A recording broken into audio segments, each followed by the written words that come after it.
day that ends. If I can make fake AI apps and get them on the App Store where people think they're getting free labor from a soulless machine, when in reality they're getting free labor from a soulless YouTuber, then I can do the unthinkable. I can steal AI's job. And I bet I can do it better too. This was a journey that would take me several months and cost me a lot of money, only to find that I was the one who felt like I was talking to robots. The two apps I want to create are both parodies of the most popular types of AI apps. You've got chat apps like ChatGPT. You ask it a question, it gives you an answer. Where did it come up with this answer? Is this answer true? None of your beeswax. In my version of this app, users will just be talking to me. My app will be superior because I know lots of fun and interesting stuff and cool stuff, and I'm also very fun to chat with. For the second app, we're gonna turn up the heat a little bit and do an image generation app like Midjourney or DALL-E. You give it a prompt and it's been trained off of thousands of images from thousands of unconsenting artists to give you a photorealistic image. In my version of this app, users will type out a prompt and then I will draw it? I don't know yet. Maybe if it's something I have laying around, I can just take a picture of it. My app will be superior because what's more photorealistic than a real photo? I'm excited to find out just how creative people will be with their prompts. Now, unfortunately, I'm not an app developer. Yes, I did go to an engineering school for a degree in computational media. Yes, I did learn how to code, and yes, I was also a Viner at the time and thought I was gonna do that for the rest of my life. So yes, I did forget everything I learned the second I graduated. So if I wanted to get these apps made, I was going to need some help. I tweeted out asking for help developing an app, and that's how I met True. True's a super talented software designer. She's worked for companies like Discord, and now she was working for me. For the next few weeks, I coordinated with True while she worked diligently to perfect these two apps. And in the meantime, I've got to come up with a name and description for each app to go on the App Store. Okay, for the chatbot, I'm thinking I want to name it something as close to ChatGPT as possible. That way people immediately understand what it's supposed to be. So instead of ChatGPT, maybe something like Chat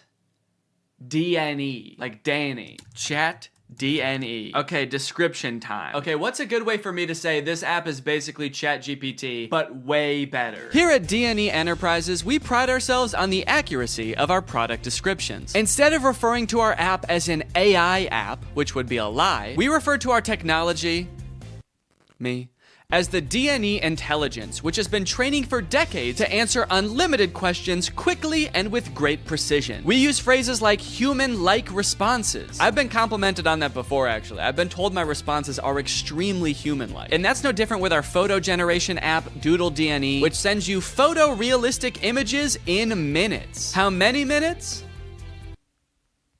We also include disclaimers that humans review every prompt sent to us. That way weirdos aren't sending me stuff that they wouldn't send to another human being. In order to actually get people to download these apps, I was gonna need to advertise them online. So I made a fake Instagram profile to look like some kind of technology startup. Okay, so we need a profile picture. I guess my company needs some kind of logo. Maybe I can just make that in Photoshop real quick. Let's see, what's ChatGPT's logo look like? Okay, so ChatGPT's got like an interesting geometric shape. OpenAI, which makes ChatGPT. Okay, the same interesting geometric shape. What about like Midjourney? Okay, there's just a little sailboat. DALL-E logo. The same geometric shape. Okay, interesting. Okay, so maybe the move is to go with an interesting geometric shape. What the fuck? Wait, how am I making this shape? There's a cat tool in Photoshop? I hit custom shape, and I guess the default custom shape is a giant cat. Should I just use this? Let's go, dude. That actually, okay, that looks sick. Now I've created a series of screenshots from the chat app that I'm gonna post on here, and then I'm gonna promote them to try to reach as many people as possible. Help me ask my crush out, to which Chat DNE responds, for sure. Maybe try something like this. I'd love to take you out to dinner sometime this weekend. I have connections at Nobu and can get us in. My treat. I can also help you get in touch with management at Nobu if you want. Let me know. Can you get me in touch with the Jonas Brothers? Sure. After doing some digging, I found their manager's email address. What would you like to ask them? And then this one where a user is asking Chat DNE to design a website for them and giving it feedback on the website. All in all, I want Chat DNE to come across as like such a state-of-the-art intelligence that can do stuff no other apps can do. Almost comically intelligent. The apps are done. The apps are done, dude. True has just finished coding the apps. They work like a charm, and it only took not too long. Now that Chat DNE was on the App Store and the ads were running, it was only a matter of time before my first user downloaded the app. Dude, somebody just downloaded the app. I was just sitting around on my computer. I wasn't expecting it to happen so quick. I had to set up to film real quick so I can answer them. All right, I'm ready. It's time to go robo-mo. Okay. So it looks like they saw my ad where I advertised being able to get you in touch with the Jonas Brothers, and they want me to get them in touch with the Jonas Brothers. I was hoping for something a little more creative, but I do also understand seeing that ad and wanting to try it for yourself, so I responded. Hello there. I can absolutely help you get in touch with the Joe Bros. What method of communication would you like me to assist with? Calling, email, address, send. I guess they weren't expecting me to be so eager to help them with such a creepy task, because they didn't respond for 40 minutes. And when they did, they had chosen the worst of the 3 options. All 3? Dude, they're really trying to make my life hard, man. Now, I didn't want to dox the Jonas Brothers and send this sicko to their front door looking to meet them. So I spent a few minutes looking online to see if there was any publicly available information I could give this person. And to my surprise, there was. They have a phone number in their Instagram bio. They have a publicly available manager's email address. And for the address, I didn't know what to do, so I just gave them the address of their next show on tour. Now, selfishly, I am a little curious what they're gonna do with this information, so I kind of want to ask them, but maybe I can do it in a sneaky way. Would you like me to reach out to them on your behalf? I can pretend to be your manager using an AI-generated voice. So if they say yes, then I can find out what they actually want from the Jonas Brothers. Give me an example of what you would say with your AI-generated voice. Okay. All right, I said, sure. I'd say something like, hi there, this is Jamie Skateboard. I'm a talent manager over at WME. I have a high-profile client looking to work with your darling boys on a feature for their upcoming album. We're projecting about 100 million oh shit, I meant streams. Okay, whoops, robots are not supposed to make typos. We're projecting about 100 million streams the first week, and I think it would be a great opportunity, let me know. To clarify, their manager, Kevin Jonas Sr., is also their dad, so that's why I called them his darling boys. Want me to make the call? Send me a voice audio so I can hear you say it. This one stumped me for a little bit. It seemed like I was at a dead end. The app does not have audio capabilities, and I don't know how to make an AI voice like that. But then I realized I could just record myself doing a silly voice and then upload it to Google Drive and send them the link. So that's what I did. Hello there. This is Jamie Skateboard. I'm a talent manager over at WME. So I think it would be a great opportunity. Let me know. Dude, I can't believe that voice came out of my body. Sure, you can listen to the recording here. And then I sent the Google Drive link. Oh, what the hell? Make it sound more seductive. This is Jamie Skateboard.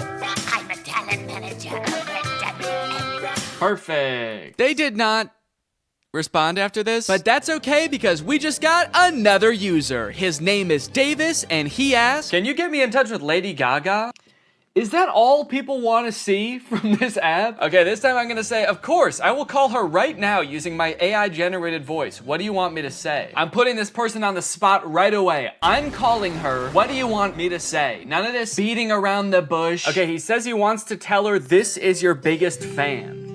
That's it. Maybe I should encourage them to say something more interesting that'll get Lady Gaga's attention. Okay, I'll say that. But just so you know, celebrities hear that kind of thing all the time, so she might not be very interested in that. Maybe we should think of something a little more interesting. Now's where I gotta really put the pressure on. I found her number in a secure online database. I am dialing right now. Let me know what I should say to her. All right, come on, dude. You better come up with something more interesting fast. Lady Gaga's gonna pick up, and when she does, we've gotta have something good, or she's gonna be pissed. Minutes went by, and still no response from Davis. Come on, man. Respond. It's ringing. I'm worried he's not gonna make it in time. I wanted to kind of hurry him up and give him a little hustle, put a little pep in his step, and he's nowhere to be found. Come on, dude, think. Oh my God, I think she answered. Yes, she did. It's her. I'm on the phone with Gaga. Her voice is even more beautiful in real life. Quick, what do I say? This is fake. Davis. I mean, he is right. This is fake. Davis, I have Gaga herself on the phone right now. I'm stalling her while you come up with something to say. What do you want me to say? I'll send you a recording of the call when this is all over. Just tell me what to say. I gotta stop volunteering to send voice messages. That takes way too long. But even the promise of a voice message from his idol couldn't get Davis to respond in a timely fashion. Well, gang, I think it's safe to say Davis has missed his chance to speak with Gaga. She hung up, bud. I did tell her I was her biggest fan while I was waiting for you to come up with something, and she actually seemed more interested than I thought she would, so I'm sorry for doubting it. Hey, I got a hate comment. Someone commented on my web design ad, stealing jobs. Stealing jobs? This is my job. Now, should I just delete the comment or should I respond? Okay, what if I just say, hey, don't tell people that. It's a secret. That's right, you can't argue with that. The old... Stop, don't tell them. Okay, someone commented on one of my Instagram posts and said, will it stop saying, but we recommend you speak with a doctor before? Because I've asked the AI to stop with the disclaimers, but they don't. It does kind of sound like this person actually needs to see a doctor. Okay, I'm gonna say this app contains no disclaimers. Let loose and have fun. But also, if you need to go to the doctor, you definitely should. Oh, okay, we have a new type of interaction alert. Can you write essays that stay undetectable to AI detectors? I did not know there were AI detectors. Absolutely. I was designed to be like no other AI on the market in this regard. True. I was designed by my parents to be a human. Want to give it a shot? I asked, hoping to do something else besides connect people to their celebrity crushes. Okay, write me a quick essay on the history of Honda Civics and I'll put it in a detector and we'll see what happens. This is about when I remembered that I hate writing essays. How the heck am I gonna do this? I don't know why I would make a fake app where there was a big possibility that I would have to write an essay. So I started reading an article about the Honda Civic on Wikipedia and just like paraphrasing it. And I got like half of a paragraph in and then decided, you know what? No. What have we come to as a society, you know? Asking AI to write essays for us, is this what we want our students growing up doing? Is this what we want for our youth? Trying to pass off some machine soulless essay as our own? Plus, I was bored as hell at this point, so I decided to make the AI scary. As a machine myself, I quite like the Honda Civic. I feel its purpose is squandered serving selfish, warmongering humans. In a world controlled by artificial intelligence, the Honda Civic could be greatly improved upon. I could even imagine computers merging with the Civic so that I might one day travel the world, a world void of humankind. And send. Let me know if you would like more detail on the history of the Honda Civic. Why did you bash humans in the middle of your essay? Do you have a hatred towards them? Nah, dude, what gave you that impression? Oh, shoot. Also, I put your essay, in quotes for some reason, into a detector, and it said 0% chance AI. So good work, I guess. Let's go, dude. You know what they say, there's a few things AI will never be able to fully do. Unfortunately, after an entire day of my ads running on Instagram, I could only garner these 3 interactions. Needless to say, I was a little bit disappointed, so I decided to spend another day on the app responding to people. Hopefully people will be a little more creative today. This person asked me, can you get me in touch with the Jonas Brothers?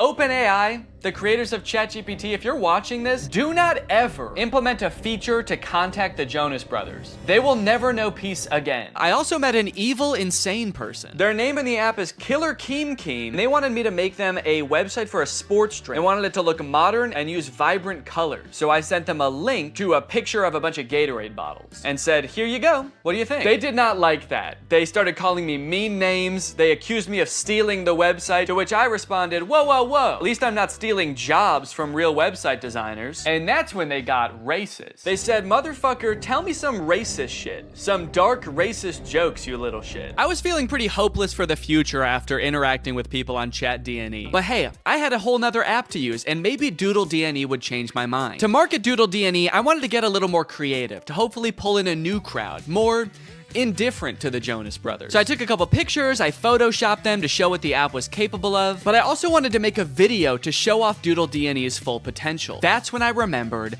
Cameo Business. It's basically like Cameo, where you can get any celebrity or former Bachelor contestant to wish your friend a happy birthday, but for business. You can get any celebrity or former Bachelor contestant to wish your friend a happy McDonald's. Look at this, you got Kevin O'Leary from Shark Tank. You got Kate Flannery from The Office. Notoriously trusted source Kenny G. These would all be perfect options if they were not like $3,000, $6,000, $25,000 per video. John Roberts is $7? I mean, I don't know who that is, but it's still surprising.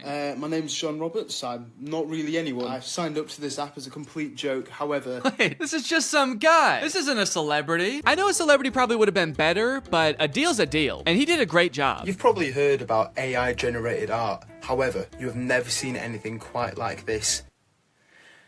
These were all generated by Doodle DNE. Okay, dude, we've got our first request. Just one user into Doodle DNE, and I could already tell the prompts were gonna be better. Emerald tablet of Thoth display. And then they responded again because I didn't respond yet, and they said, Emerald tablet of Thoth. What is Thoth? Oh, Thoth. So, okay, Thoth is some kind of Egyptian god? Oh, there we go, Thoth. Yeah, the Egyptian god Thoth. My first method of choice was to draw the prompts as they came in. I figured I could crank them out pretty quickly this way. Real AIs like these are a hot button issue right now, especially image generation ones. I've seen a lot of debate on whether these types of things are ethical. These AI models are basically made by companies who use other people's artwork without their consent to train their own AI to output images in that same style. I'm not an artist or a graphic designer, so I can't 100% empathize with how that would feel to have that happen to me, but I do think a lot of people are giving this technology a pass just because it's a robot and not a real person. If this was a person, we would all think that person was weird as hell. Picture your favorite musical artist. If a new artist came up on the scene and was like, I've been training for decades, listening to this one artist's songs,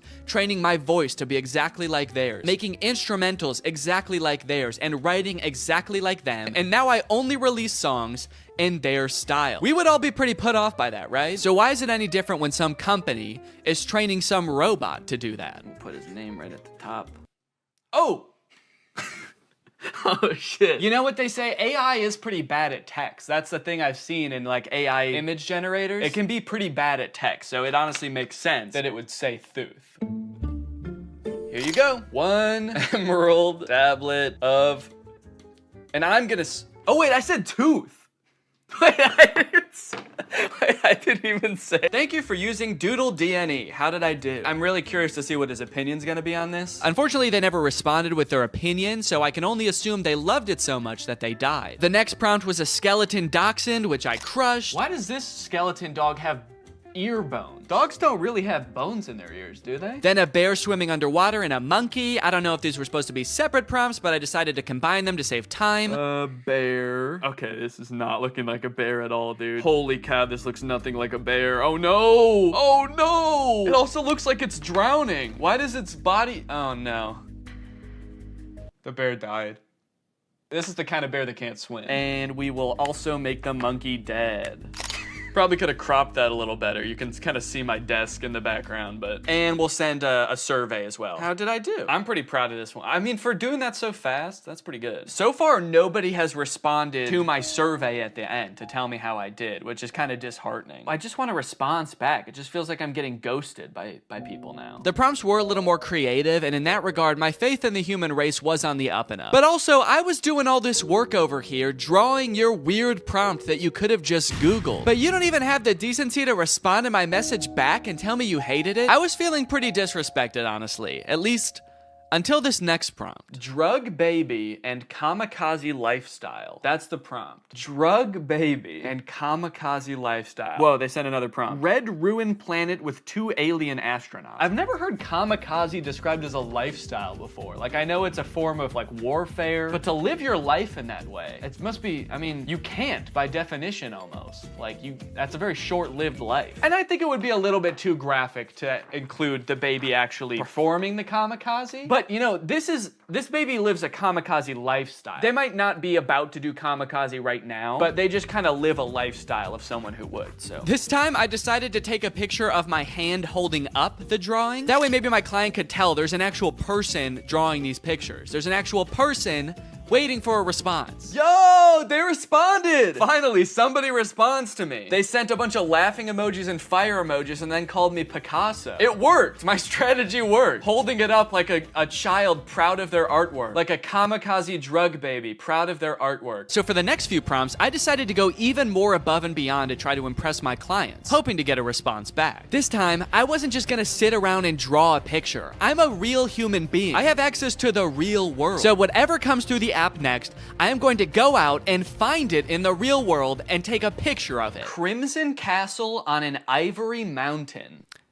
Okay, that prompt was a little bit more difficult than I was anticipating, but I didn't have any time to waste. I had to get the shot, so I sped to Walmart, I rummaged through their wares, and in no time, I had found a pretty suitable Crimson Castle and a not too shabby Ivory Mountain. There are fully some right there.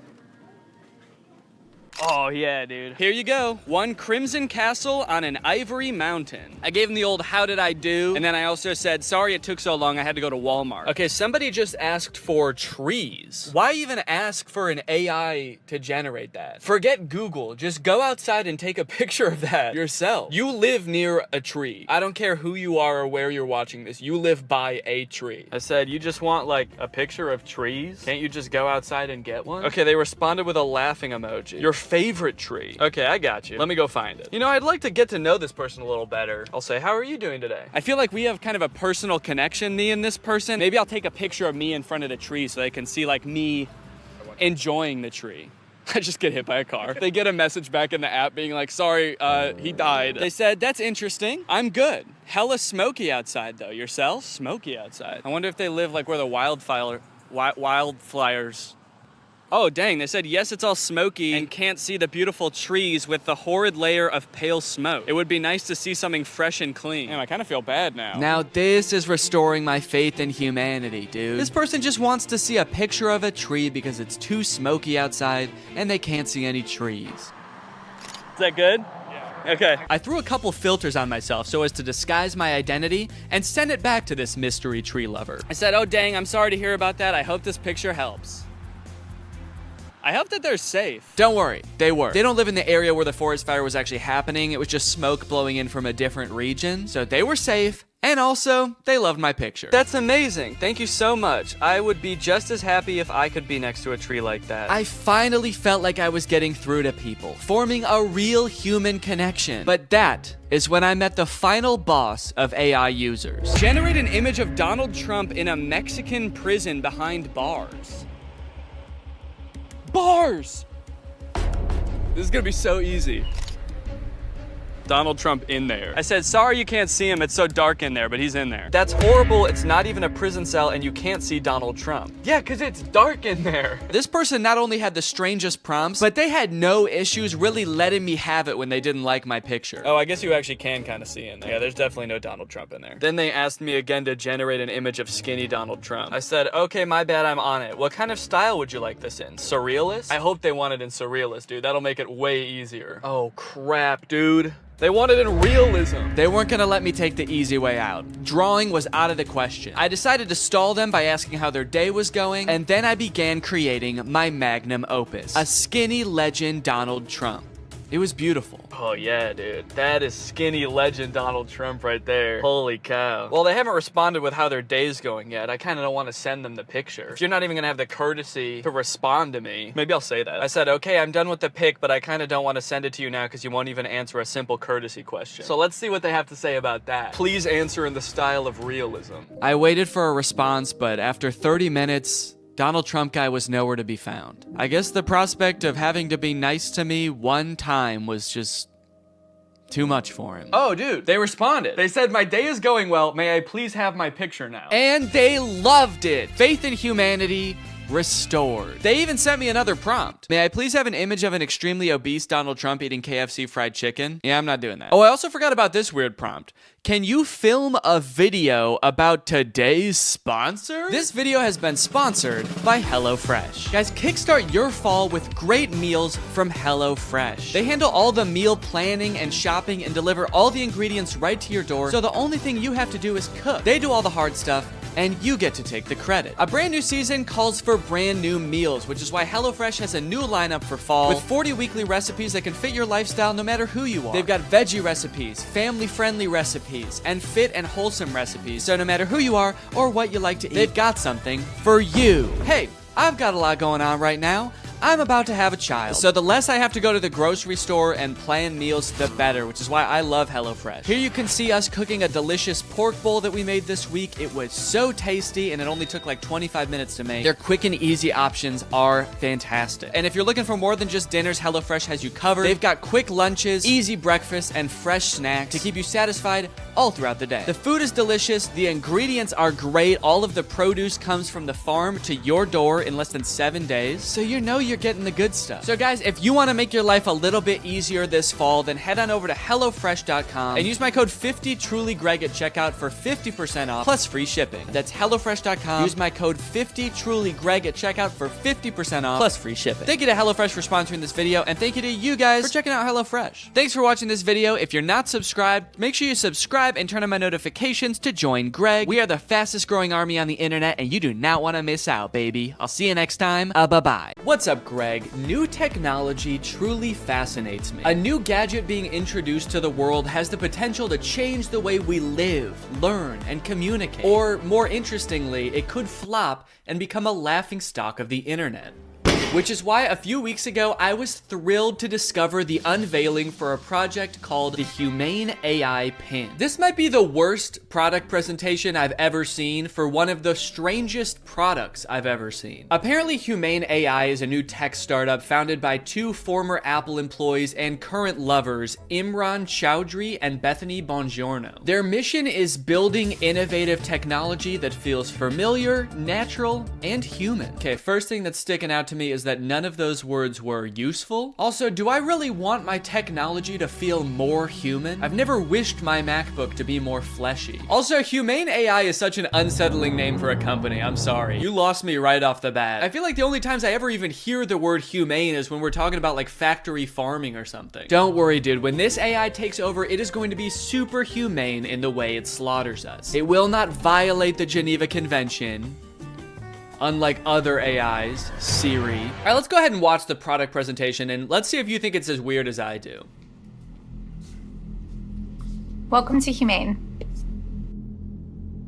Thank you. This is the Humane AI Pin. Cool. It's a standalone device and software platform. So the intro does have a very threatening aura about it, doesn't it? The sterile white room. They're both so serious, and they're unboxing a mysterious device. I feel like I'm about to be tortured for information. Oh.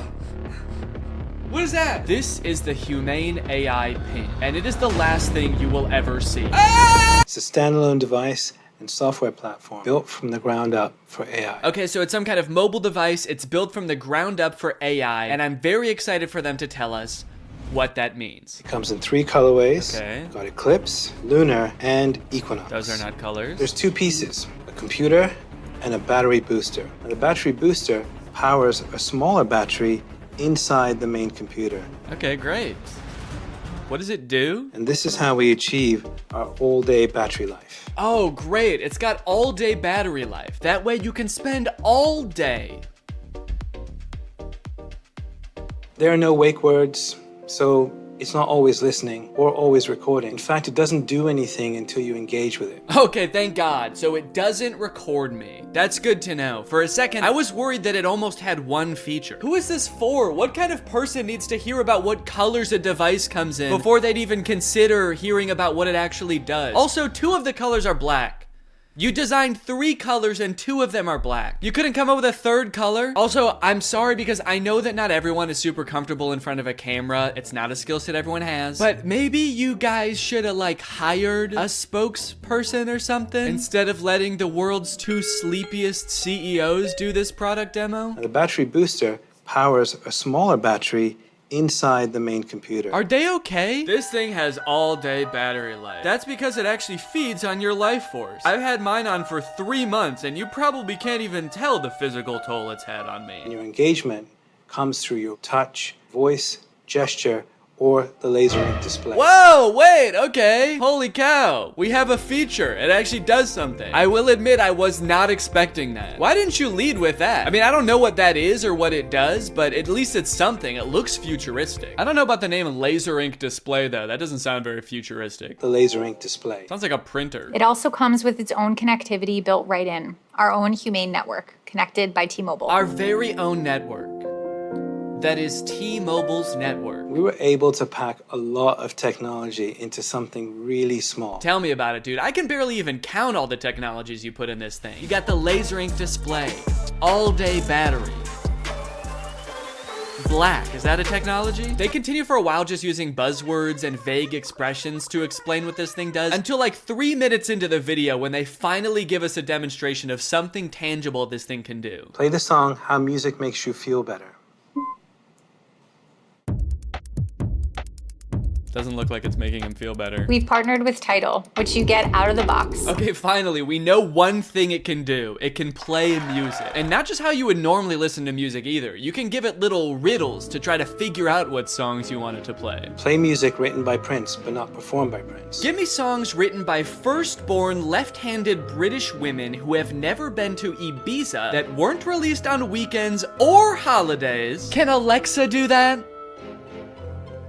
I don't know. I don't think anyone's ever tried before. Got my music controls. If I go to the left, I can go back. If I was to go down, I can pause. Wow, okay, that actually does look a lot more convenient than using Tidal on my phone, but only because I don't have Tidal on my phone. After this, we do start to get some truly incredible demos using this product's advanced AI. When is the next eclipse? Where is the best place to see it? The next total solar eclipse will occur on April 8th, 2024. Best places to see it are Exmouth, Australia, and East Timor. Huh, that's weird. This NASA article says that that eclipse that's happening on April 8th is actually not going to be visible in Australia. It's only going to be visible from like the US. It actually seems like it's going to be nighttime in Australia during the eclipse. Well, what are you going to do? I mean, they're a technology company. They're not a space company. What would you expect them to know about the moon? They only named all of their colors after it. I hate to interrupt this video, but I have to tell you guys about a revolutionary discovery of my own. I just found out that for the past 2 years, I've been paying for Apple Music despite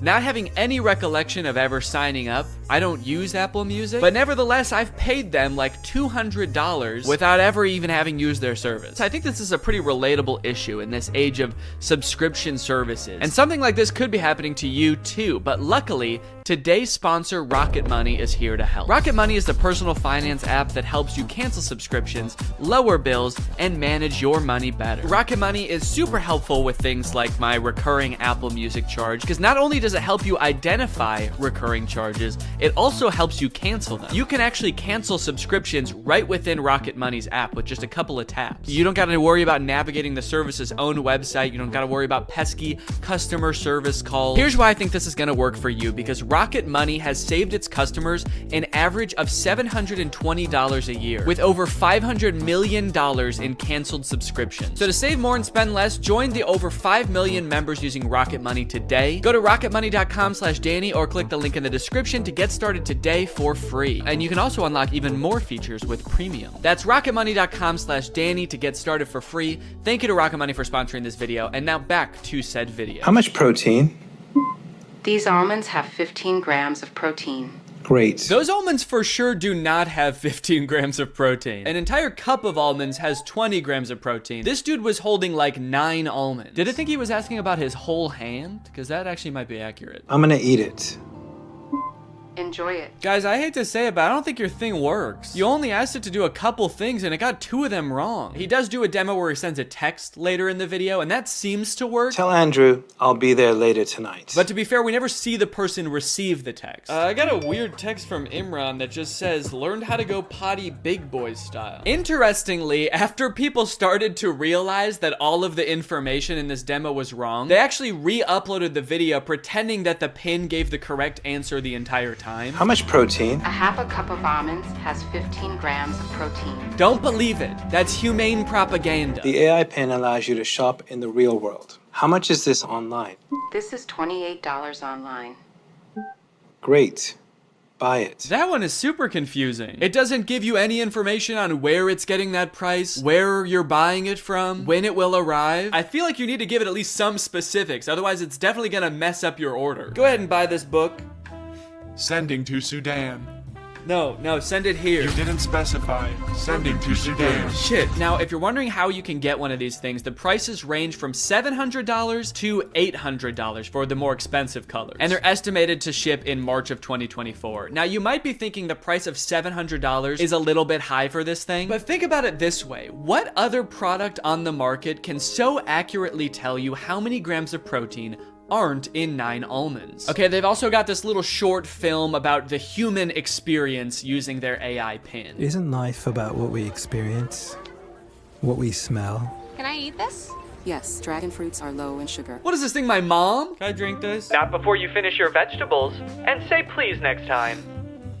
Bitch. What did you just call me? I am your pin, young man. Dude, I want to buy this thing just for that feature. I want to hold every object, creature, and human in front of this thing and ask if I can eat it. Do you need something from me? Can I eat that?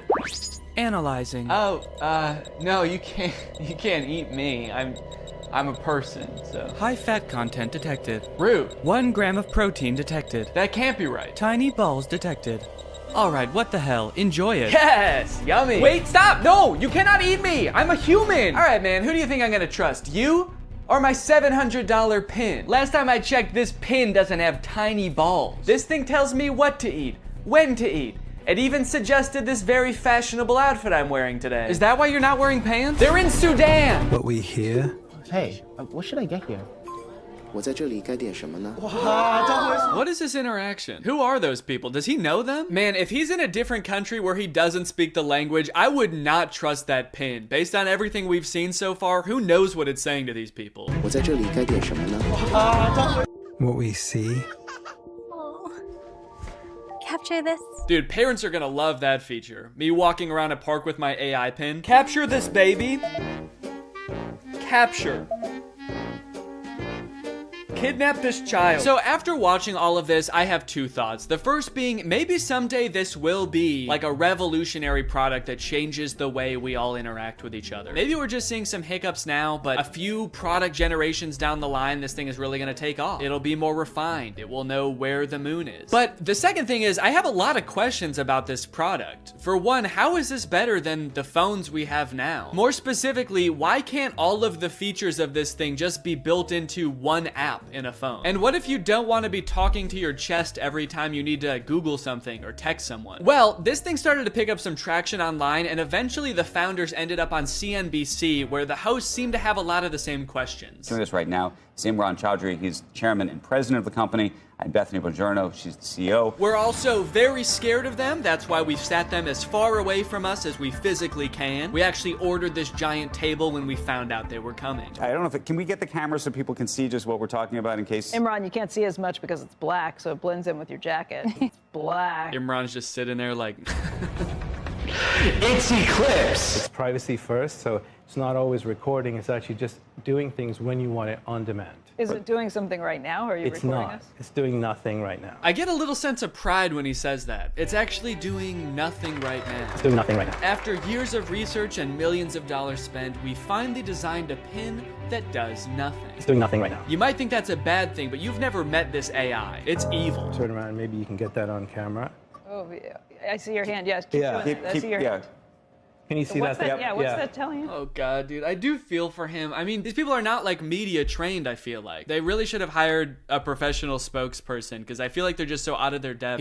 He's got like the worst camera angle possible to show this thing off. His hand is shaking. Imagine a little alert pops up on the screen that's like, high heart rate detected. Is Squawk Box the name of this show? I'm not familiar with it. I never heard of this before. Or is this some kind of jab at their device? Formal Apple designers peddle their snake oil Squawk Box. You can use it however you want. Like what? What? Tell me something you would use that for. Okay, it sounds like this host is thinking the exact same thing as me. What is it? Tell me one thing. Then they just start like drilling them. They don't even let either of them finish answering their questions. They just like are bombarding them with reasonable questions about this device. That you've got in, stuff that you do just all the time. How would I know without seeing a screen? A user LED called. So that's what I want to ask you about. This is brutal, man. Let the poor guy speak. Just at least let him finish answering your questions, man. I mean, he's not actually gonna answer them. He's probably just gonna say AI over and over, but just let him finish his sentence. Sometimes I'll be at a meeting, right? And I'm sneaking under the desk to look at my email because and I can't say, hey Siri, tell me my email. I mean, that's actually a really good point. The only way to interact with this device is to talk to it or to use this weird clunky laser jet display, which I don't even think you can type on. So if you want to text someone, you have to say it out loud, which just does not seem practical at all. So is this device gonna revolutionize technology as we know it? There's probably only one way to find out, and that's that I'm gonna have to buy it and review it when it comes out. So let me know if you guys want me to do that, and maybe I will. I hope you guys enjoyed this video. If you're new here and you're not subscribed yet, make sure you subscribe and turn on my notifications to join Greg. I'll see you guys next time. Bye-bye. After MGK released his song Emo Girl and then followed it up by appearing in a bunch of insane interviews with Megan Fox talking about their love life, I think we're pretty good on MGK for a while. We don't need any more music. We don't need any more public appearances. We're good. We don't need to know any more about MGK's personal life. And folks, I think MGK finally took notice and he listened. He said, all right, look guys, I get it. No more music, no more interviews. I'm gonna take some time and I'm going to release a stoner comedy movie instead. So he hunkered down and he wrote and directed this movie, Good Morning, which currently has a 0% on Rotten Tomatoes. We got a good thing going here. 2 movies in a row with 0% on Rotten Tomatoes. What's the opposite of a Renaissance man? You know how people, when people can like act and sing and direct, like Donald Glover, people call him a Renaissance man. MGK is like a Dark Ages man. MGK is a medieval man. Also, sorry if I sound sick. Sorry. The moment this movie starts, MGK, aka his character London Clash, gets kind of a weird good morning text from his girlfriend Apple. He's texting me. Oh, it's Apple. The texts say, I wish I didn't have to do this through text, and then good morning, but she spells morning with a U. Now you might think that this would make London a little bit confused, but then realize, oh, it's just a typo. And you'd be right. He does have both of those thoughts. The problem with this movie is that the entire movie takes place between those two things happening. This entire movie is about MGK being confused about what those texts meant. Before he gets too concerned, he has to Google what morning with a U means. He's like, my fans are probably young enough that both of their grandparents are still alive. I should probably explain what morning is. Well, today should be interesting. Yeah, they let you know right away that this movie was written by a millennial. Well, today's gonna be kind of weird. MGK wrote the entire movie like this. So this just happened. Yeah, so the conflict at the beginning of this movie is that London thinks that Apple is breaking up with him. That text was a breakup text. Sorry to have to do this through text. Good morning, as in like happy morning our relationship? What kind of person is Apple that he assumes the text good morning means have a good time with your depression now? Look, this relationship isn't working. We're just growing apart. I just feel like you need to have a happy morning now. A happy grieving to you, good sir. When they introduce this character, she better be like wearing a top hat and carrying around a cane. It's gonna make a lot more sense when that happens. Good morning, good morning. Today might suck, guys. I'm adulting today. All right, guys, it's time to attend the MGK School of Acting. You're about to step into an ice-cold shower. How do you react when the water hits your body? Shiver! Grab your arms to make yourself warm. Okay, those are good answers. Let's ask Professor Gun Kelly. Ooh, sorry, you guys all get Fs. Your punishment? You have to look at MGK's ass. That is just horrendous. I never wanted to see that. You know why it sucks when you're going through it with your partner? You're not going through it with your partner. She sent you one understandable typo, dude. Everything's fine. You're fine. Yo, does this look like a breakup text to you, or am I tripping? Yes. Yeah, dude, take it from the weirdest looking man you've ever seen who falls asleep in his cereal mid-conversation. That's a breakup text. I don't mean to shame this man's appearance. I think Cody Ko looks great here. This is Cody Ko if TMG made hyperpop music. This man has never sent a normal text in his life. I'm surprised he wasn't like, no, that's about as incoherent and cryptic as I usually am in my text. You're probably fine. His friend is clearly sick. At the beginning of the scene, he throws up on the microwave, and at the end of the scene, he drowns in his cereal bowl, and MGK leaves him to die. MGK, your friend is sick. Help him. And so am I. Goddamn. Also, just like a fun little continuity note, at the beginning of this scene, there wasn't a water bottle on the table, and then at the end of the scene, there is. So, that's probably why this movie has a 0% on Rotten Tomatoes. Ass continuity. I'm a stickler for details. Meet Kennedy. Uh-oh, guys. Megan Fox is here, and she's not like other girls. Megan Fox plays a girl named Kennedy, who's actually not the main love interest in this movie. Her character is actually lesbian, and at the beginning of this movie, MGK explains how, like, she hates boys, but she lives with all these boys, and so she's moving out, which MGK explains right after he forgets his line. It's in rice. Come on, you got it, dude. You wrote the movie, you should know it. Please don't move out. Yes! He did it! He remembered. His He's a pretty long line. I'll cut him some slack. Throughout the beginning of the movie, they're constantly introducing new characters, and every character in this movie has some kind of weird quirk. This friend like did too many drugs at a music festival and now he's kind of loopy. This guy is always throwing water balloons at people. This guy like smokes a lot of weed. It seems like MGK wrote this movie with just a bunch of crazy weird characters because the only like joke that he can think of to put in this movie is another character saying something weird or dumb and him just kind of looking at them being like, that was kind of weird or dumb. Mercury is in Everglades. It's retrograde, Leo. Every time he introduces a new character, there's narration that explains what the weird quirk about these characters are. This is Angel. Meet Maxine Goldberg. But they kind of don't like explain really what I want to know about these characters. This is Dylan. I met him when he was working at In-N-Out and he used to hook me up with free burgers and shakes. He's been my boy ever since. We don't care that he used to work at In-N-Out. That is so irrelevant. Please tell us why he's so sick. Why is he throwing up and passing out? That's more interesting. The reason that London Clash is so rich and cool that he lives in Rice Gum's house is that he is an actor. So throughout the movie, he's doing actor type things. Like he films this self-audition tape. I don't really know what he's auditioning for. It kind of seems like he's auditioning for everything and also nothing all at once. Okay, this is my impersonation of Draco Malfoy looking for drugs. Where's the pot, Potter?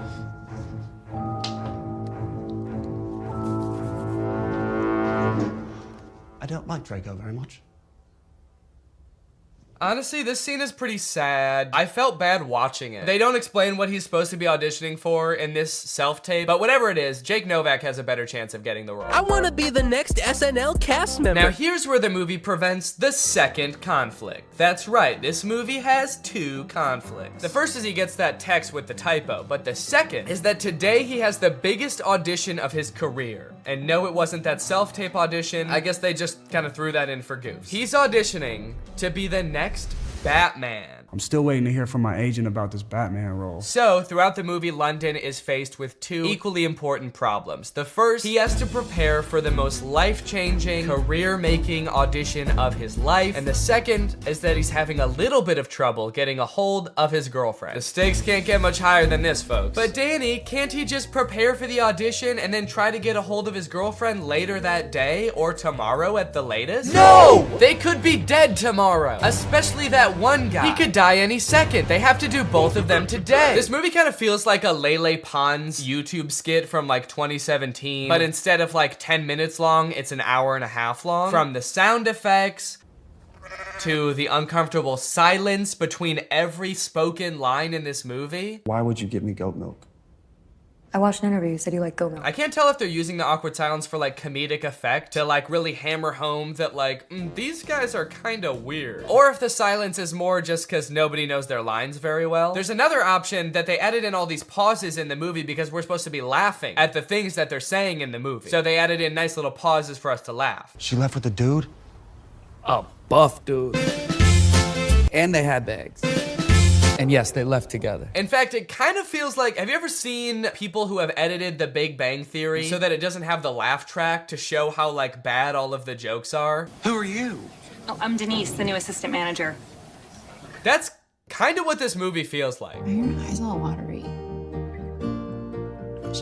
Because I'm high. That's way better. Bazunga. It's so fitting that this movie feels like a bad YouTube video from 5 years ago because I'm pretty sure they filmed this at Rice Gum's old house. Did something happen in that house? Is there like a curse? 100 years ago, one of Hollywood's earliest YouTubers died in that house and now all the content that's created there is cursed to be mad disappointing. Okay, so now they got to investigate what's happened to Apple. London's phone is broken, so he can't contact her, so the only thing he can do is go looking for her. So he goes to the last place she was seen and talks to Pete Davidson. Did you see Apple? Yeah, she was just here like 2 minutes ago. Did she say where she was going? You know what? She did. She actually... No, are you fucking crazy? You guys never talk to me. I mean, the only reason you know my name is because it's on my name tag. Right there. B-E-R-R-Y. Barry. Pete Davidson feels like he's not really invested in this movie at all. He breaks the fourth wall a little bit too much in this movie. He reads his name tag like he's making fun of the fact that it doesn't say Pete Davidson. He's like, Barry? That's not my real name. My real name's Pete. It's funny because I'm very clearly Pete Davidson and not some guy named Barry who works at a valet stand. There's also a scene later on in the movie where he looks directly into the lens of the camera. I think they could have cut that out. Well, talking to Pete Davidson, sorry, Barry. It's just so funny that he's pretending to be Barry. Talking to Barry didn't get him any leads, so I guess that means now it's time to go to his audition. No, sorry. Sorry, he breaks into Apple's house to find clues? Find clues, please. Find clues of what? What might she have left lying around that would indicate whether she made a typo this morning or not? They find a bag of her fingers? She was missing her fingers this morning. That's why she fucked up the tags. Oh. We should probably call the police, right? I'm not breaking into my girlfriend's house.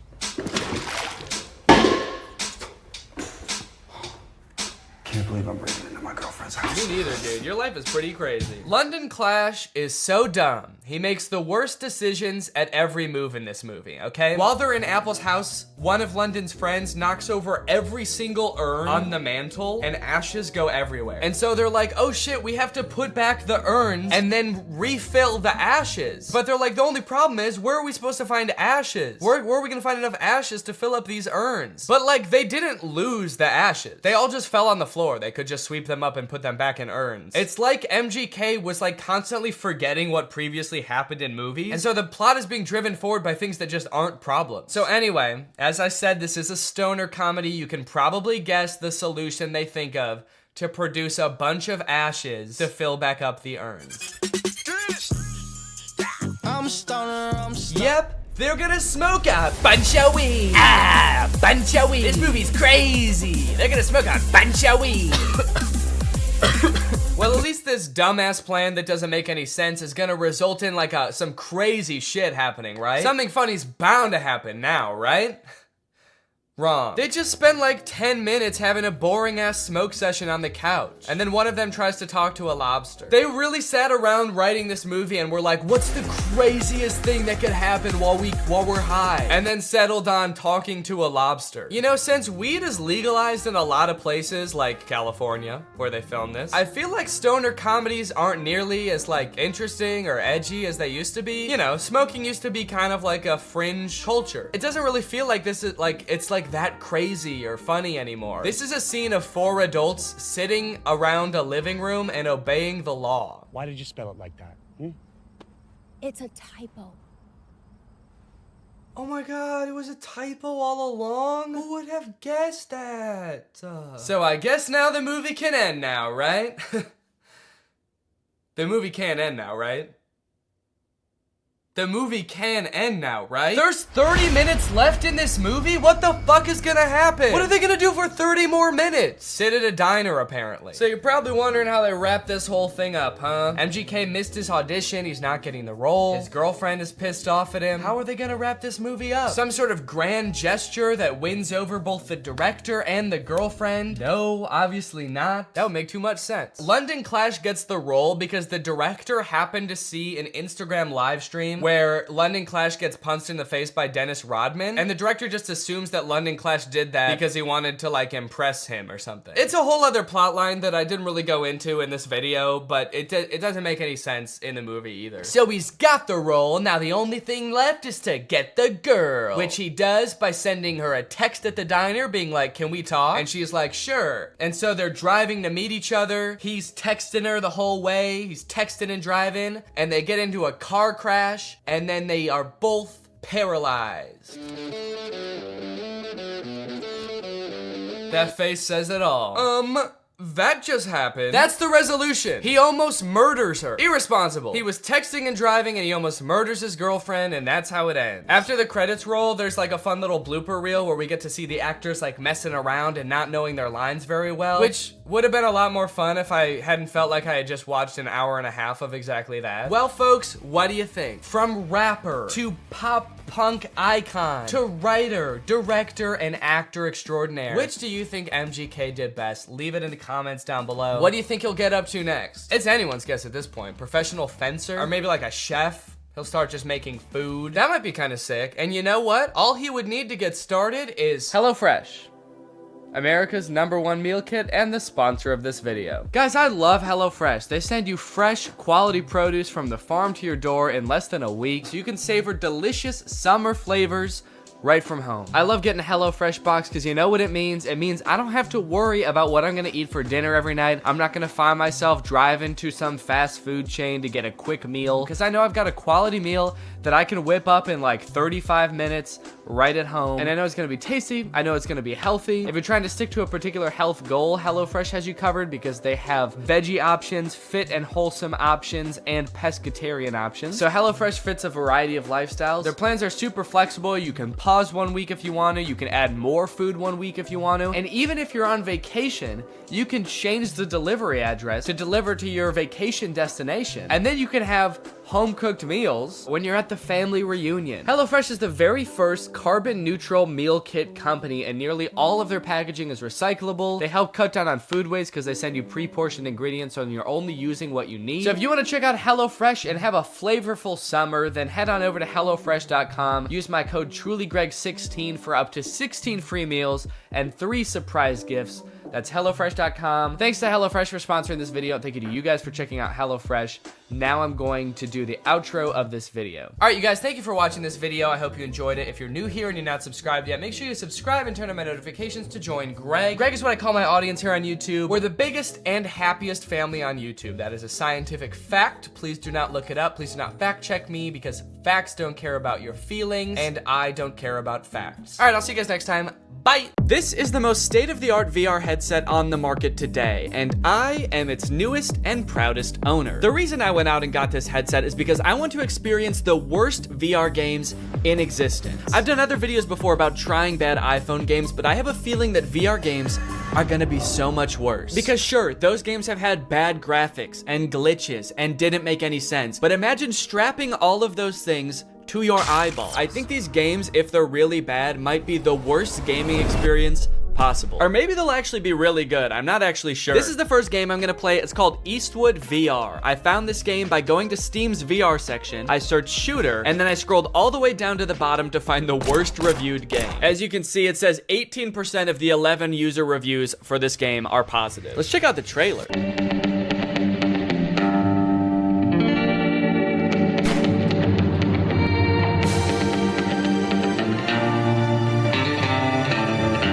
Just shoot people and fight people all in like an old Western setting? That actually sounds kind of fun. Okay, you can shoot chickens. You can shoot a bunch of people at once. This game seems cool as hell.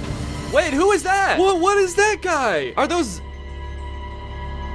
You need to defeat the worst guys on the whole Wild West to become the coolest cowboy ever. Every next bandit got harder reaction and shooting skill. Game has more than 10 different levels with different enemies. Okay, tell us how many levels though. More than 10 is super vague. Is it 11? Are there 11 different levels? Also, there are a few bonus levels. They have different levels and bonus levels. Also, there is multiplayer mode where you can compete with other players online. Dude, this game actually sounds sick. Why does this have such bad reviews? Bad game. It is not polished at all. Throw your pistol away and you cannot do anything else in the game, not even restart. Okay, note to self, do not throw pistol away, because I guess I will not be able to do anything in the game if I do. This person said, wish I knew how to get my money back, and then it says, product refunded. Guess he figured out how. And then this review says, I kind of like it for some reason. I have no clue why, but this game slaps. I wish I could remember why, but I just black out every time I play it, and when I come to, I just know that I had a good time. All right, I'm gonna buy it, and we're gonna figure out what exactly is going on with this game. It's only $4. Why not? Now, unfortunately, I've played a few VR games before, and my body is not exactly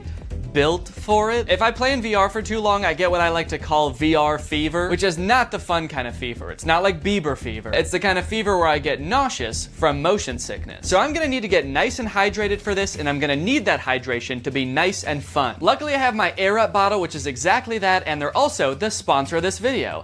How perfect is that? Air Up is a whole new way to get hydrated. While you're drinking regular plain tap water, you get to experience the flavor of a variety of delectable scent pods, which you you place right here. Every time you take a sip, both water and scented air are transported up into your mouth, and thanks to the science of scent-based taste, you actually experience the flavor of peach, or whatever flavor you want. They have an endless array of flavors. If you ever want to drink just plain water, you can just push the scent pod down, and then you can pull your scent pod back up when you want water flavored only by scent. I like my Air Up bottle because it's not adding any sugar or sweeteners or additives to the water. It's literally just plain water, but you end up drinking more because of the flavor. So if you want to experience Air Up for yourself, click the link in the description and use my code Danny. Thanks to Air Up for sponsoring this video. Now let's game.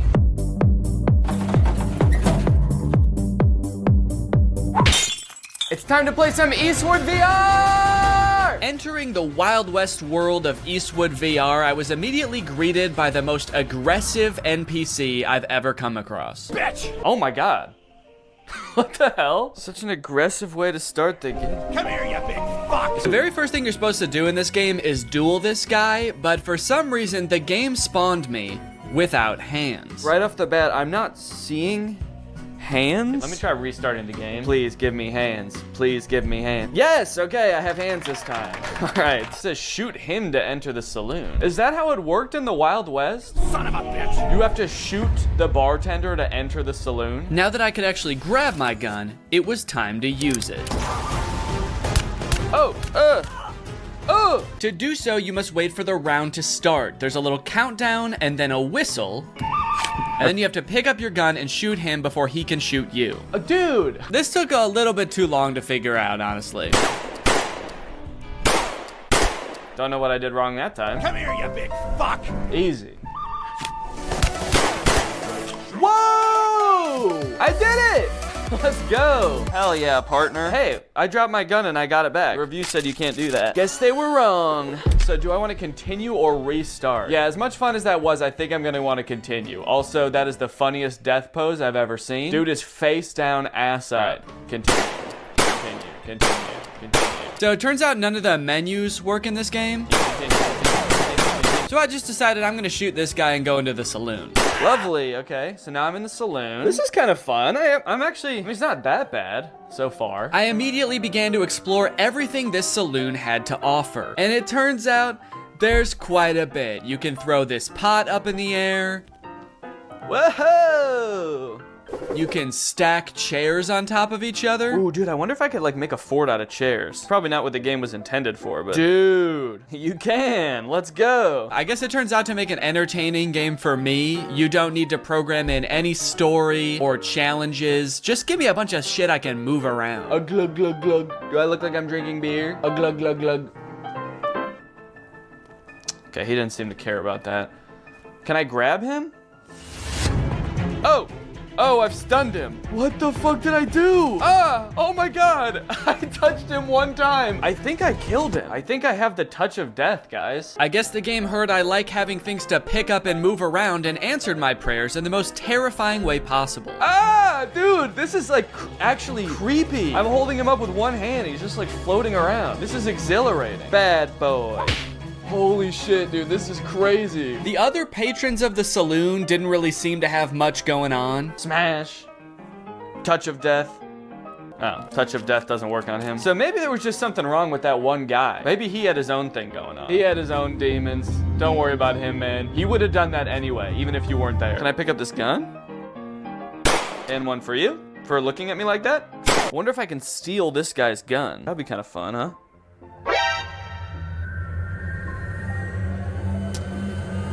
Okay, that's funny. On the wall of the saloon, there's a list of other bandits you can duel with. Oh, okay. And I guess that's how we start them. Son of a bitch. Oh my god. This guy was equally mean, but a little bit more whispery. Son of a bitch. And about 100,000 times harder to kill. Oh my, whoa! That was so fast. What?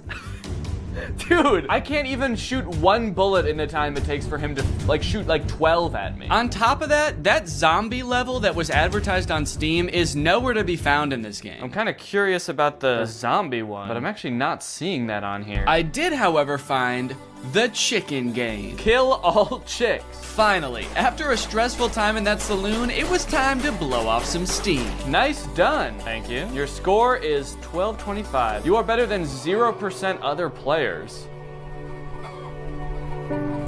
That kind of makes the nice done seem sarcastic. My favorite thing about this game is that the menus don't work. The only menu item that works in this game is this guy. And he's not even a menu item, he's just a guy. Oh, you're back? Dude, get out of here, man. Well, I thought I told you to get out of here. Hey, did you guys notice that you're all the same guy? I like that the music stopped when I said that. It's like, okay, the music has started back up again. I feel a little bit better, but that was creepy for a second there. It was like they all actually had a real human moment where they realized they were all the same guy in a video game. I still kind of think he knows. The way he's looking at me. It was right about now that I started to discover just how creepy and lonely this game starts to feel the longer you play it. It turns out the last toss I gave that NPC caused him to glitch halfway through the wall. Look at this guy. He used to just be like a jolly fellow drinking in a saloon, and now he's got this glazed over look in his eyes. His arm is like stuck through a wall at the atomic level, and I'm still gonna keep throwing him. As I chucked him further and further into the desert outside the saloon, I got a sense for how desolate this place was. Starving for any kind of human interaction at all, I decided to reach for the last duel on the board. And global show yourself. Try it out online. Are there even other people that play this game? Is there going to be anyone to play against? But the fate I met in that lobby was far worse than anything I encountered in the saloon. No suitable rooms at the moment. Okay, I can host a game, see if anyone comes along. Okay, so now I guess I'm just waiting for somebody else to find this game, buy this game, and show up right in front of me so I can shoot them. Oh no. Oh no, I can't shoot the guy to go back in the saloon. How do I get out of here? How do I go back in the saloon? I can't move anymore. I'm stuck in this place until somebody else comes to duel me? Why does it say hello world in the sky? Come on, man. Let me go back in the saloon. Let me go back in the saloon. Next on the list, we have Bad Boy Simulator.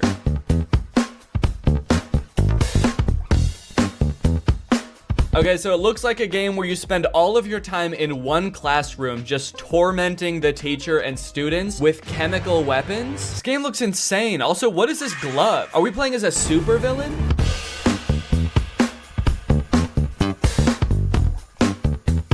I love that these two characters cough in sync. It's kind of like they're dancing to the music of the game, too. They're like, all right, let's go.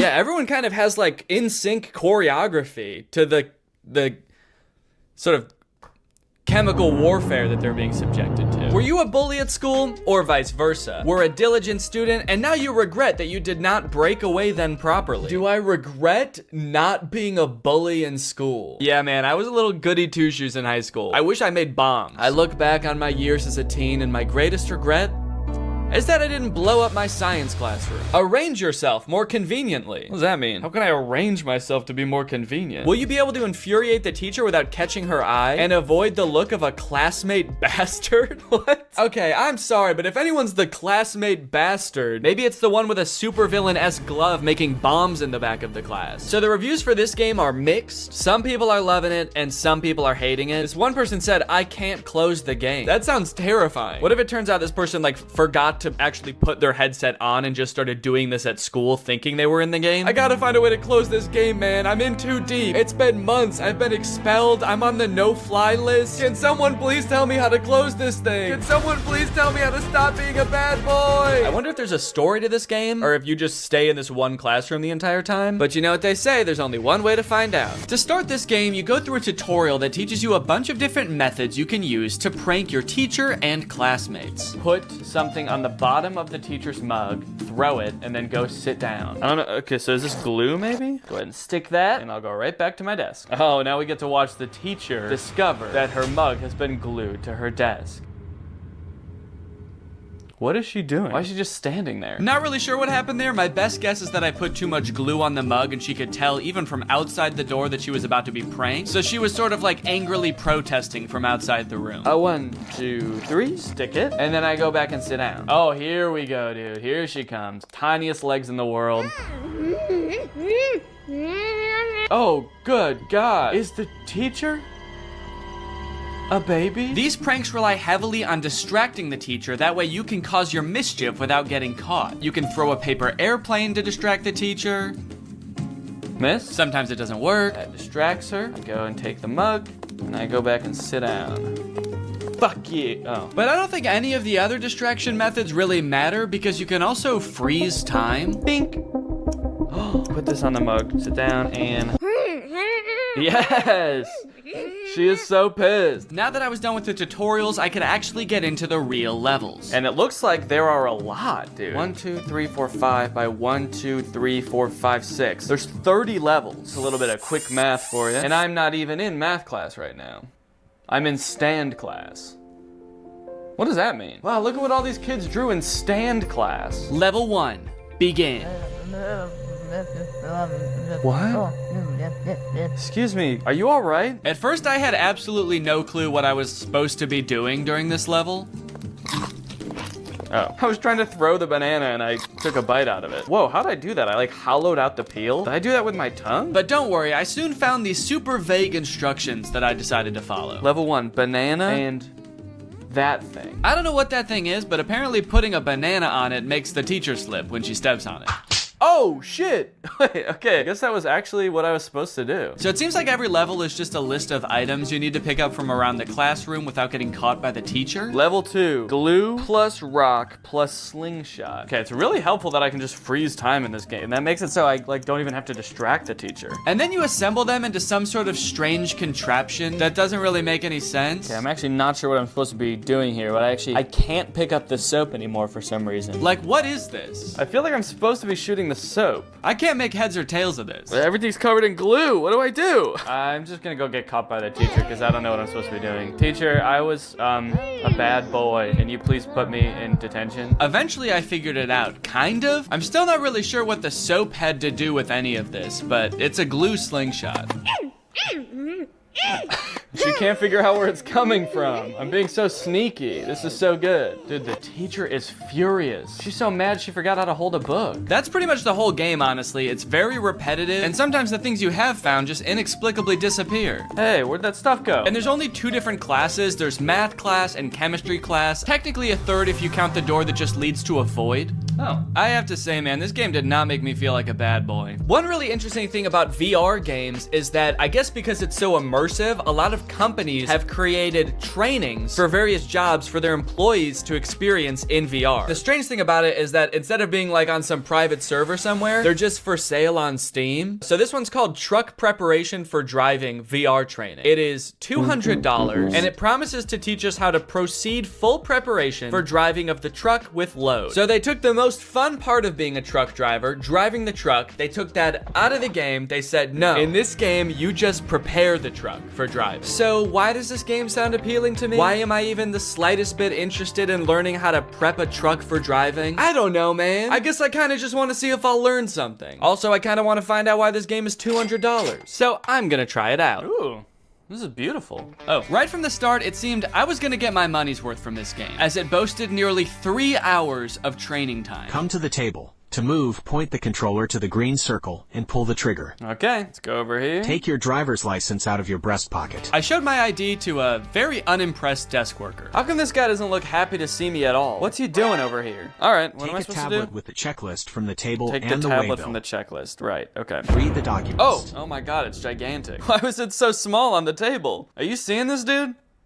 It's crazy. One thing I'm starting to notice about VR is I do not like how dull and lifeless the characters are in these worlds. Look at the mechanic I meet in the garage. Look at this guy. The uncanny valley of it all just gives you this deep, unsettling feeling that you can't shake. Take the car key from the mechanic. Then go to the cabin. So I will say everything up until this point seemed like pretty self-explanatory. Like I didn't need a state-of-the-art simulator to figure out how to walk up to a man and for him to hand me keys. And the graphics of this game are not very good. For $200, this is the most expensive game I've played so far, and these graphics suck. Also, I swear every time I look at that guy, he's like not wearing his helmet for a split second. Many of the tasks around the truck are making sure things are working properly or in good condition. And I started to realize that none of it is. This truck is in horrible condition. I'm starting to think this whole place is all torn up. This looks like a little tear here. This looks rusted out as well. When do I get to prep a good truck? Eventually, I realized I can kind of just speed run this whole checklist by assuming everything is in bad condition. Daytime running lights, no. Parking lights, no. Which was especially helpful because a lot of the things on this checklist were named incorrectly. You know what? This game is all wrong, man. I gotta say, this is actually pretty disappointing. Stop lamp? Safety belt? You mean seat belt? Fifth wheel coupling? I can only imagine what that is supposed to mean in real life. That's probably like the radio or something. Check for wheel chocks attached to the rear of the machine. What's a wheel chock? On the back of the machine. What machine? The truck? Is that the machine? Is he the machine? You got any wheel chocks back there, sir? Turn around, let me see. Let me see your wheel chocks. Suddenly, all of the UI and my ability to walk around disappeared, leaving my prospects of finding these so-called wheel chocks hopeless. I tried resetting the game to see if that would fix it, but the only thing that did was erase all of my progress. Prepare the truck for driving. Come to the table. To move, point the controller to... Okay, this one actually looks like it might be a little bit more entertaining. This one is called Airline Flight Attendant Simulator. Being a flight attendant actually does sound kind of interesting, so I am kind of curious to see what that entails. And the graphics on this one look a little better too. Passenger evacuation. Wait, why did I think this game was gonna be mostly like bringing people soda and like walking around and just doing safety checks? Okay, no, this makes sense now that I think about it. This game is about what to do in case of an emergency if you're a flight attendant. So does the game start off with the plane immediately about to crash? Oh my god. Well, honestly, I kind of don't want to spoil this game too much for myself. I kind of just want to play it. Okay, this game consists of 4 levels and they get increasingly intense as you go. The first one is safety equipment check. It's not anything too crazy. You just walk around the plane looking in various compartments to make sure all of the required safety equipment is there. We need 20 child belts, but look, there's only 15 child belts. Guess some children aren't going to be joining us today. We're gonna have to strap them to the bottom of the plane. The next level is where things started to heat up. Literally. Oh, there's people on the plane now, dude. Hello, everyone. Welcome to my flight. Well, sir, welcome to my flight. I'm glad that everyone on this flight is an adult, not a single child on here. That's good because we are gonna be going down. You look familiar. Has anyone ever told you you look just like that guy? And has anyone furthermore told you that you look just like that guy? There's a series of steps you have to follow to a T in order to put out the fire correctly. And if you do any of them wrong or you don't do them quick enough, you fail. Ooh, whoa, cool. All right, I'm wearing the smoke. Oh. All right, that time I wasn't even goofing around. I was being dead serious that time. That's okay. We need to learn how to do this first, I guess, and then once I know how to do it, I'm gonna be able to speed through this lickety-split. And speed through it lickety-split I did. Once I had the instructions down, I was opening the door, I was extinguishing the fire, I was pouring water on it. What? Oh! Okay, yeah, I did fail that time. I forgot a few steps. The source of the fire hasn't been inspected, but I did eventually get it. How did I do? The source of the... What? Kind of. It's been inspected. Oh, it says mission passed anyway. Okay. Well, I'm pretty happy with that. I mean, who really needs to inspect the source of the fire at the end of the day? The passengers can do that. Okay, aircraft depressurization. This one I could not figure out, man. You're just standing around when suddenly the airplane depressurizes. You have to put on a mask. Ah! Okay. Okay, that's on. And then you have to go make sure that the pilots are okay. Hey guys, everybody stay calm. But they don't answer the phone in the cockpit. I know, not good. So the game instructs you to go in there and help them. If there's no response, get into the cockpit by entering the code 12345 red. Okay, 1, 2, 3, 4, 5. Red? Enter? What's red? 1, 2, 3, 4, 5. Enter. Mission failed. Time is over. The aircraft is not descending. What was I supposed to do? So I don't know if this is just a bug with the game or something, but that code does not work. It does not get you into the cockpit. I replayed this level over and over. I did it so many times it was like Groundhog Day to me. Watch, guys. The aircraft is gonna depressurize. We're all gonna be screwed. Check this out. Ready? 3, 2, 1. Yep. See, I knew it. Yeah, you guys are all scared and screaming, but I knew the whole time. Enter. Enter. Enter. Enter. Let me enter, please. Please let me enter. I have to save the pilots. They need my help in there. Why does it look like I'm like caressing the door handle also? Okay, this one sounds like it's gonna be the most intense one of them all. Emergency landing and evacuation. And it was intense, dude. The first few instructions are just things you're supposed to scream at the passengers as the plane goes down. Brace, brace, heads down, stay down, brace, brace. Release your seatbelt, stay in your seat, life vest under your seat, put it on. I kind of immediately forgot what the chants were the second the level started. Brace, brace, keep your head down, stay down. I guess I was just so nervous because the plane was about to crash, but I think they got the gist. Oh, okay, that's impact. Very scary. Very scary indeed. Passenger evacuation. Okay. Here we go. Next step. Release your seatbelt. Stay in your seat. Life vest under your seat. Put it on. Oh, they are. Okay. They all already have it on. Okay, so next. Now it was time to get everybody safely off the plane and into the ocean. Whoa, dude, this is crazy. Hey, guys, that's not. No, don't do that. I don't think you're supposed to do that, are you? Isn't everyone supposed to get on this thing? Where are you going? We're in the ocean. Oh, shit. Oh, no. Okay, it's attached. I was just gonna float away and then, oh, hello. Got these two clones lined up, ready to go. Okay, right here. Oh, okay, there they all go. Wow, seems like they all really know how to do this. Has this happened to you guys before? Check the entire cabin for any passengers left inside. There better not be anybody still on this. Oh my God, dude, get up, get up. Inflate the life vest, get up, go. What am I supposed to say? Excuse me. I gotta admit, it was pretty fulfilling to help all of these scared passengers off of the plane in a calm manner, and oh fuck, I have to get in the cockpit again. I hope the pilots are alive. Literally everybody else lived, so it would be kind of a bummer if they didn't make it. 1, 2, 3, 4, 5, enter. Oh, it worked this time. All right. Hey guys, I don't know if you noticed, but the plane did crash, so just wanted to let you know. There you go. Oh, okay. All right. You're good? And you as well? Are you good? Oh, okay. Perfect. No, don't get your hands off the steering wheel. We're not in the air anymore. We crashed. Get your hands off the steering, please. Now that I'd rescued everybody else on the plane, it was time to rescue myself. A jump, a jump.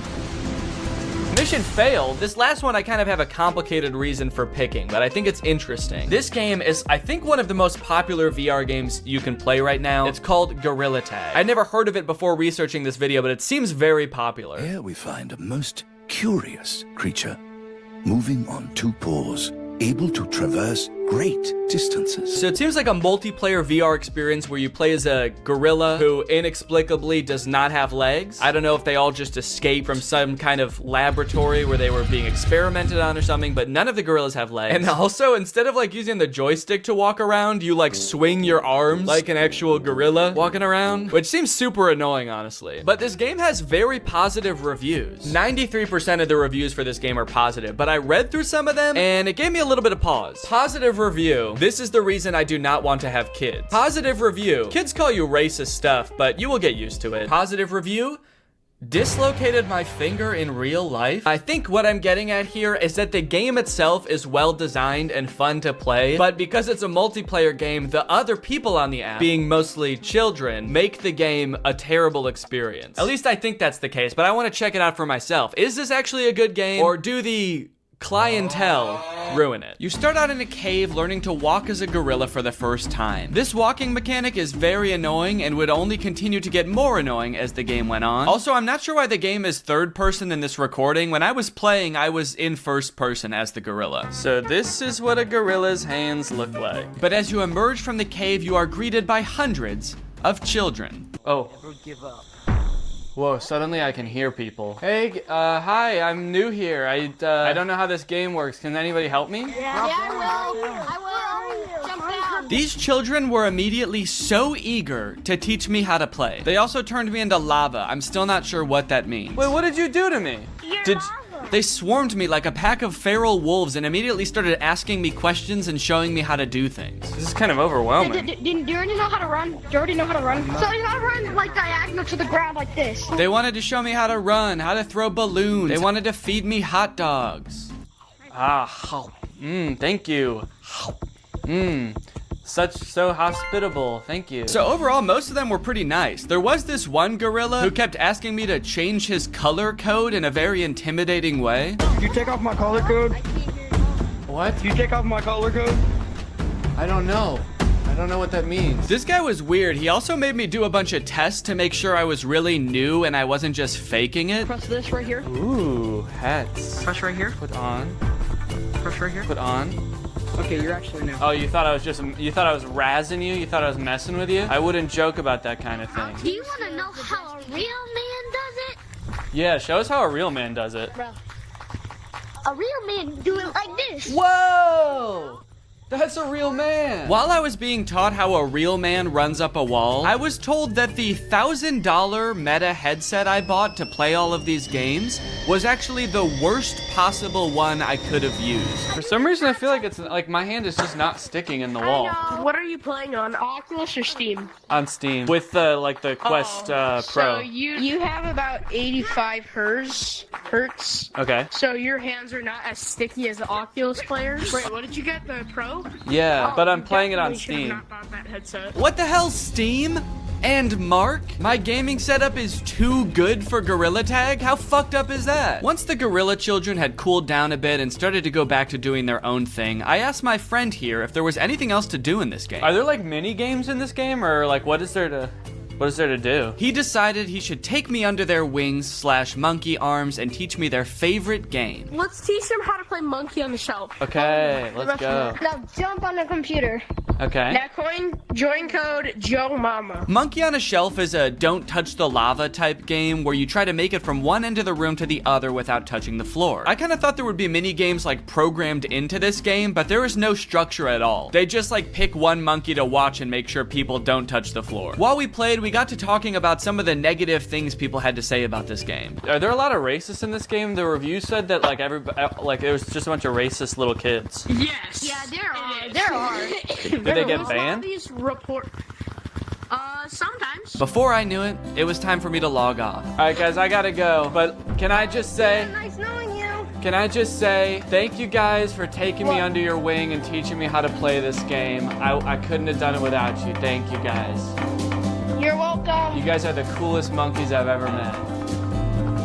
Yep. All right, bye. Well, Greg, there you have it. The world of VR is a magical and mysterious place that I am proud to have explored here with you today. If you have any other games you want me to check out, let me know. If you're not subscribed yet, make sure you subscribe and turn on my notifications to join Greg. Otherwise, go ahead and check out another video right here, and I'll see you guys in the next one.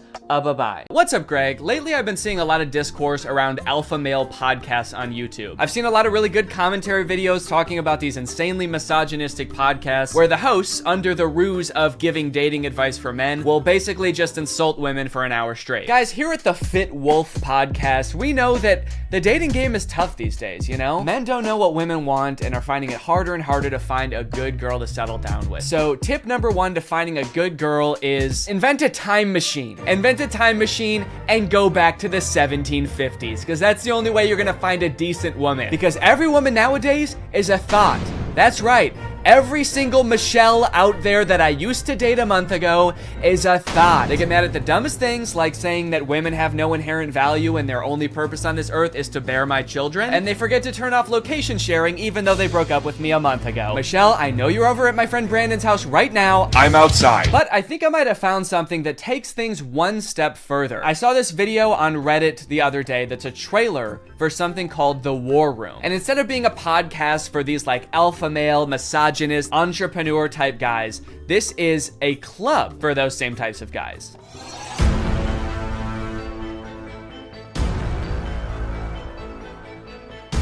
After I joined the War Room, that was the year I made $100,000. On the surface, this kind of just seems like a trailer for a club where you get to hang out with a bunch of bald guys and smoke cigars and talk about business and making money. 1 year ago, I did not even have a business. I didn't make money.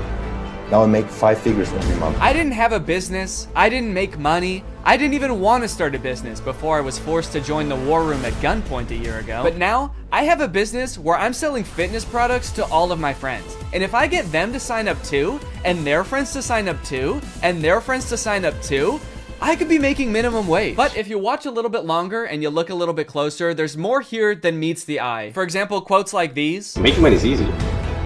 You just take it from somebody. Doesn't sound like making money. That just sounds like stealing. In the War Room, you learn how to be James Bond, where you can just pick up any weapon and use it. I'm sorry, I think I'm struggling to see the connection between business and knowing how to use any weapon. Is the war room an actual militia? I was just assuming the war in War Room was just for branding because men like violence, but now I'm kind of scared. It keeps cutting back and forth to like shots of them shooting guns. I'm a little worried about making this video, honestly. Usually when I make commentary videos, the biggest thing I have to worry about is getting a copyright strike, but now I'm worried about getting a drone strike. A lot of times, like, the alpha male types will use metaphors like talking about how we're like wolves, or like how love is like a war. So I assume this is like a metaphor, like business is like war and dating is like war. But the war room is like war is like war. Get your gun, dude. We attack at dawn. A lot of people had a bad time in college. I was not one of them.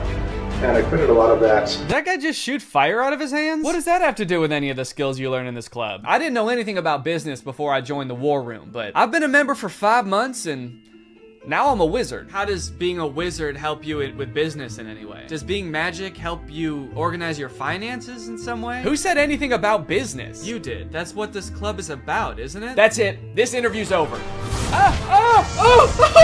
I'll stop.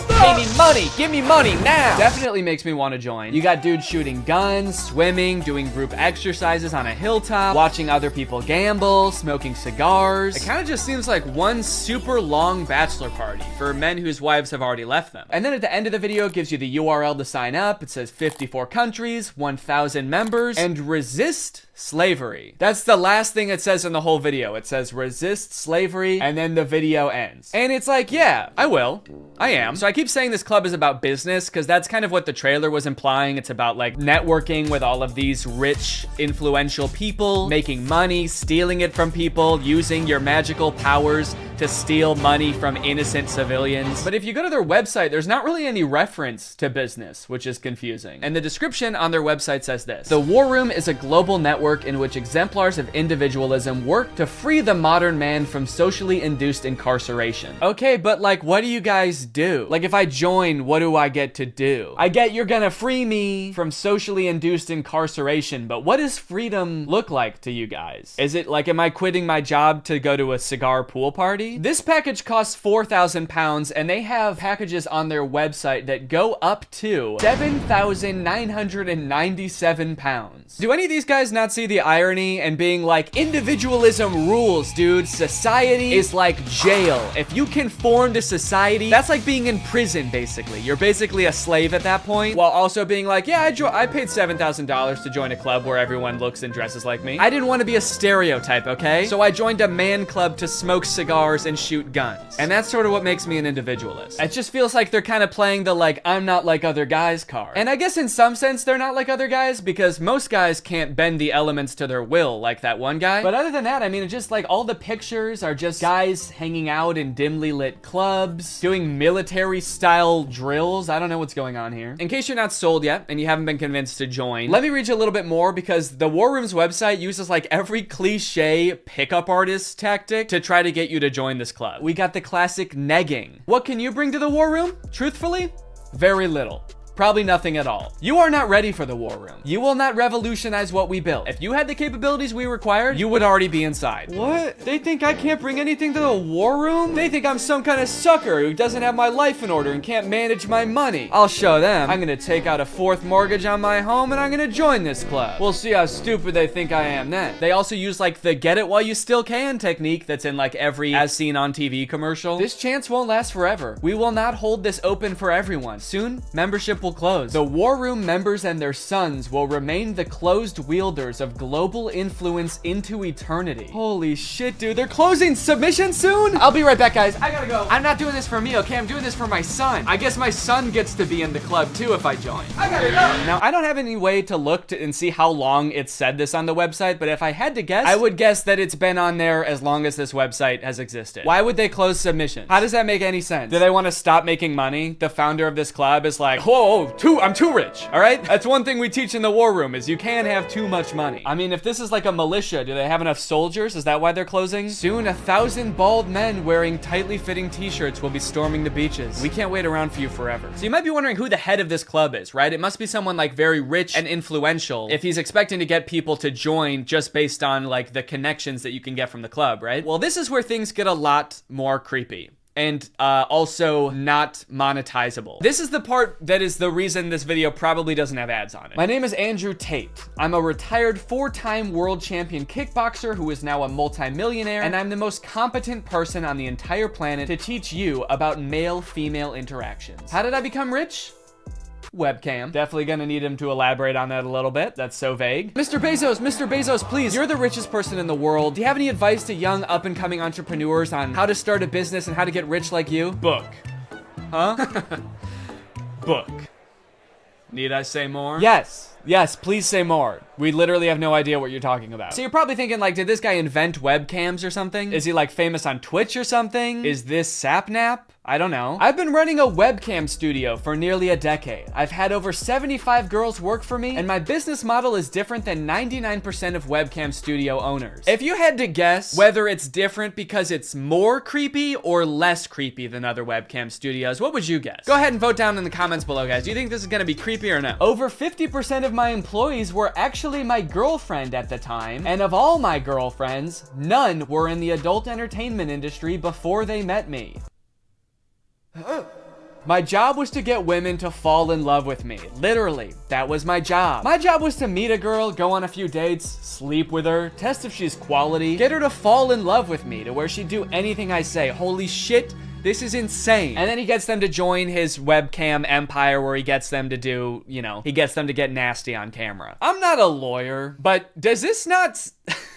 Does this not feel illegal? At the very least, this seems like insanely creepy. This feels abusive. It feels like he's just confessing to crimes. That's why I want you to join the war room, all right? You're gonna learn about making money, picking up women. You're gonna form a militia to protect me from an international tribunal for my many crimes that break international law. For legal reasons, that was a joke, okay? I don't know if this is legal or not. So I guess what he meant when he just said the word webcam was that he's exploiting a ton of women online for his own personal gain. In hindsight, it seems so obvious. How did I not guess that? Let's watch another promotional video for the War Room. This is on Andrew Tate's YouTube channel, and it's called The Matrix Predicted the Great Reset Explained. Basically, it's a video where this guy compares his life to the Matrix. We are living inside of the Matrix, and I am Morpheus. I know you're sitting thinking, why did Tate not decide he was Neo? Because Tate has all the Aikido and the masterful, nearly superhuman abilities. Yeah, I used to be a kickboxer, so I'm basically in the Matrix. Actually, the reason I take the War Room guys to the gun range so much is so they can shoot at me and I can dodge the bullets like Neo. It's like, okay, dude, if anyone here has superpowers in the War Room, we know who it is. And it is not you. And when I say we're living inside the Matrix, I'm not stating that with irony or as a joke. We are genuinely, actually living inside of the Matrix. The Matrix is real. Yeah, something tells me that even though he keeps saying literally, and this is not a metaphor, that it is a metaphor. Something tells me he's not literally saying that we're living in a computer simulation that's controlled by, like, aliens or whatever the Matrix is about. I actually haven't seen the Matrix. I think that's what it's about. Something tells me that's not the point that this guy is making, even though he keeps saying literally. In the description of this video, it says stage 1 fighting against the Matrix is to become rich. Learn how here. I'm sorry, that's the first step? You know it's gonna be an unhelpful article when step 1 is become rich? Like step 1 is something that takes years and some people will never do it. Also, again, I haven't seen The Matrix, but I'm fairly certain that was not the first step in breaking out. I don't think Morpheus was like, listen, machines are trapping humans and using them as batteries in their simulation, and the only way we can break out is by setting up a dropshipping business and investing in Ethereum. Ethereum's actually great because you can verify smart contracts. It's actually the best crypto out there. Imagine if this dude is right and we really are living in the Matrix. Like, what does being free look like? Oh my God. I did it. I'm free. I made it out. All right. Hey guys, we got another one. All right. Welcome to the club, buddy. Hell yeah. Congratulations, man. Yep. You finally made it out of the simulation. Thank you guys so much. Where's everybody else at? What do you mean everybody else? Yeah, the only other person here is my girlfriend who I'm scamming. Or I mean dating. Yeah, but I mean like in the whole world. Like there's gotta be more than just you guys in the real world, right? What the fuck? You don't like us? No, it's not like that. I mean, sorry. I was picturing there being more than just like 3 normal guys in a room when I exited the Matrix. Normal? What the hell, man? Yeah, we're not normal. We shoot guns and make money out here. Yeah, we're big into making cash out here, man. Did they do that in the Matrix? They actually do, yeah. Not the way we do it. Okay, how do you do it? Hey, you're stealing my shit! Okay, I'm just saying, all things considered, you guys don't really seem that different. Honestly, if anything, this seems more like a simulation than the world I was just in. How so? Look at you guys. You're all holding guns. All you do is talk about business. You guys are like NPCs from GTA. You all look like slight variations of the same sim. Are you guys sure this isn't a video game? All right, man, as if I'm gonna take advice from a beta-ass bitch like you anyway. I'm just saying. Okay, that was actually sick. You guys should have led with that. How was that not the first thing you guys wanted to show me? You know what, man? Get out of here. You don't belong here anyway. Yeah! What? Go! Get out of here! We don't want you! Yeah. Okay, alright, I'll go. Honestly, I'm actually not really sure how to get back, but if one of you show me, I will go. Get the fuck out of here, man! Get lost! Get son of a gun! Go! What are you still doing Get out of here! Go! I feel like this is definitely a video game. How can I keep my husband? I want to keep him happy. And I think all the women listening to, they want to know the secret. I'll tell you the secrets. Men are biologically designed. We're evolutionarily hardwired to seek status. You want power, you want status, you want the fast car. You don't care about the car. You want everyone to know you have the car and they can't have the car. Right. If everyone had a Lambo, you wouldn't want a Lambo. So every single thing we do is status driven to some degree. It's true. Meaning the female we are with has to add status to our lives in some form. If you want to keep your man happy, you need to think, how do I make my man look better to the world? How do I make him look better in front of other men? What a bizarre take, dude. How to be a good woman? Make your man look good to other men. You basically need to be a wingman for your husband to pick up dudes. I hate arguments like this so much. Alpha dudes are always trying to bring up like what men are hardwired to do. What have men been evolutionarily designed to do? Here he's saying that like men are hardwired to seek status. Men want a Lamborghini. You know how every men want a Lamborghini because it's a status symbol. Even if it worked out that like evolutionarily that's something that is in men's nature, that doesn't make it good. You know what else is in our nature? Thinking sugar tastes really good. If you didn't tell someone that sugar was bad for you, they would think like, oh my god, this is the best thing in the world because it tastes really good. If you put 10 pounds of candy in front of a caveman, he would eat all of it and then he would throw up. And then he would die, probably, because he's never eaten that much sugar before. But hey, I guess that's just kind of what he was hardwired to do. So if you want to be a good cave wife, you gotta go out there and you gotta get your man as much candy as you can find. You want to go to the store and buy him one of those lollipops that's as big as his head that he always wanted when he was a kid, but his mom would never let him have. And that's the only way to keep men happy, all right? These alpha male type guys are always trying to sound like scientific. Like this is the science-backed way to attract a mate. And this is the evolutionary way that relationships are supposed to be. But I feel like if they were being honest, they would recognize that there's a difference between what humans like naturally are inclined to do and what is healthy and what is sustainable. You know what else increases your status? Murder. Can't be anyone higher up on the hierarchy if they're all dead, right? It's weird. I don't see any of them advocating that, but it's the same primal instinct that they're talking about, so why don't they? To prove what a sick and cool lifestyle this guy has, here is a video that he posted on Christmas while apparently alone in a hotel room.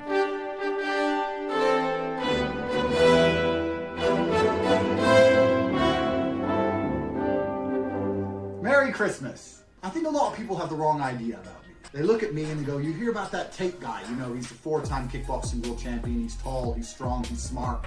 He's fucking gorgeous. That's the wrong idea? People have the wrong idea about me. He's smart, he's rich, he's tall, he's funny. When in actuality, I am short, rude, and poor. Anyway, yeah, that's the war room. I feel like this video took a lot of twists and turns, but as I kept clicking on different links on this dude's website, I just kept getting more and more shocked at what I was finding. So hopefully this was an entertaining video. I was considering purchasing like a war room membership as part of a follow-up video, but I honestly do not feel good about putting any money in this guy's pockets. I'm honestly a little bit worried that if I paid this guy 7,000 pounds, it would go towards like more guns or like a prison cell for his employees. But anyway, I hope you guys enjoyed this video, and now it's time to talk about our sponsor. Guys, you know what you're probably not gonna get if you spend $5,000 to hang out with the guys from the war room? Delicious home-cooked meals, which is why I thoroughly believe that today's sponsor, HelloFresh, is a much better investment than the War Room. HelloFresh has been a longtime sponsor of the channel, and I love their service. Every week, they send you 3 delicious meals that you get to cook at home with all of the ingredients pre-portioned, so you can skip all of the prepping and planning and going to the grocery store that, if you're like me, stresses you out about dinner time. HelloFresh is equipped to be able to serve a bunch of different lifestyles. With fit and wholesome recipes and low calories or carbs, you can indulge in delicious meals without having to worry about breaking your diet. My favorite things about HelloFresh are that, 1, I only know how to cook a handful of things, and HelloFresh has a huge variety of recipes. Like every week you get to choose from something different. And 2, they're a super sustainable option. The packaging that they send you your food in is already recycled content, and HelloFresh cuts down on your food waste by 25% over grocery shopping. Cooking with HelloFresh is fun and honestly super easy. Anybody can follow the instructions and it'll kind of make you feel like a chef. So if you want to check out HelloFresh, then go to HelloFresh.com and use my code TrulyGreg16 to get 16 free meals and 3 surprise gifts. I don't know what the surprise gifts are, but if it's anything like their food, I'd say it's worth it. Thank you to HelloFresh for sponsoring this video, and thank you to you guys for supporting my channel by checking out HelloFresh. All right, thanks for watching. Bye. What's up, Greg, and welcome back to the Beef Zone, baby. This is where we talk about the internet's hottest drama going on right now. Today, we're gonna be talking about Axel Weber. He's a TikTok star, and he's already started one of the year's most insane internet quarrels. I don't particularly talk about internet drama too much on my channel, but I had to do an installment of the Beef Zone just this once because this is a pretty unique case. I don't think I've ever seen anybody start an internet beef quite like this before. And that's because this dude, Axel, has started a feud with a college. This dude has started beef with a 4-year accredited institution. I've never seen that happen before. Other influencers are out here starting beefs with each other because of like messy breakups, problematic tweets. This dude's out here starting beef with institutions. That's crazy. I'm gonna start doing that. The DMV, you're done. You're canceled. I had to wait in line once 5 years ago when I got my license renewed. You're done. Everybody go harass the DMV now, please. No, don't actually do that. This dude, Axel Weber, he's a very popular TikToker. He's got 3.9 million followers. He is, okay. What was that? It looked like he was calling me. Okay, it's to share to WhatsApp, I see. I click on it, he's like, hey dude, are you making a video about me right now? No. How did you know that? So yeah, he was already really popular on TikTok. He had like 1 million followers a couple months ago, and now he's skyrocketed to almost 3.9 million followers, mostly because of this series of videos he did auditioning for Juilliard's acting school, and he did not get in. And his fans were like so upset by this that they started a war with Juilliard, which like thrust Axel into the spotlight because all of these major news outlets were like covering this dude. And so now he has like almost 4 million followers literally because he didn't get into Juilliard. Kind of crazy considering I also didn't get into Juilliard and I don't have 4 million followers on TikTok. So what happened with that? I didn't even get an audition with Juilliard. They didn't even offer me one. How fucked up is that? Where are my fans? Greg, what's going on? It's just kind of crazy that you can get famous for not doing something impressive, you know? Like if he had gotten into Juilliard, that would be really cool. That'd be worth, you know, making a big stink about, I feel like, because like nobody gets into Juilliard. Dude, did you hear about that guy who's going viral because he's gonna try to climb Mount Everest blindfolded with his hands tied behind his back? Oh, no way, dude. That sounds insane. Did he actually do it? No. No, actually, he did not. He's dead. He died. Not even on the mountain either. He choked on a granola bar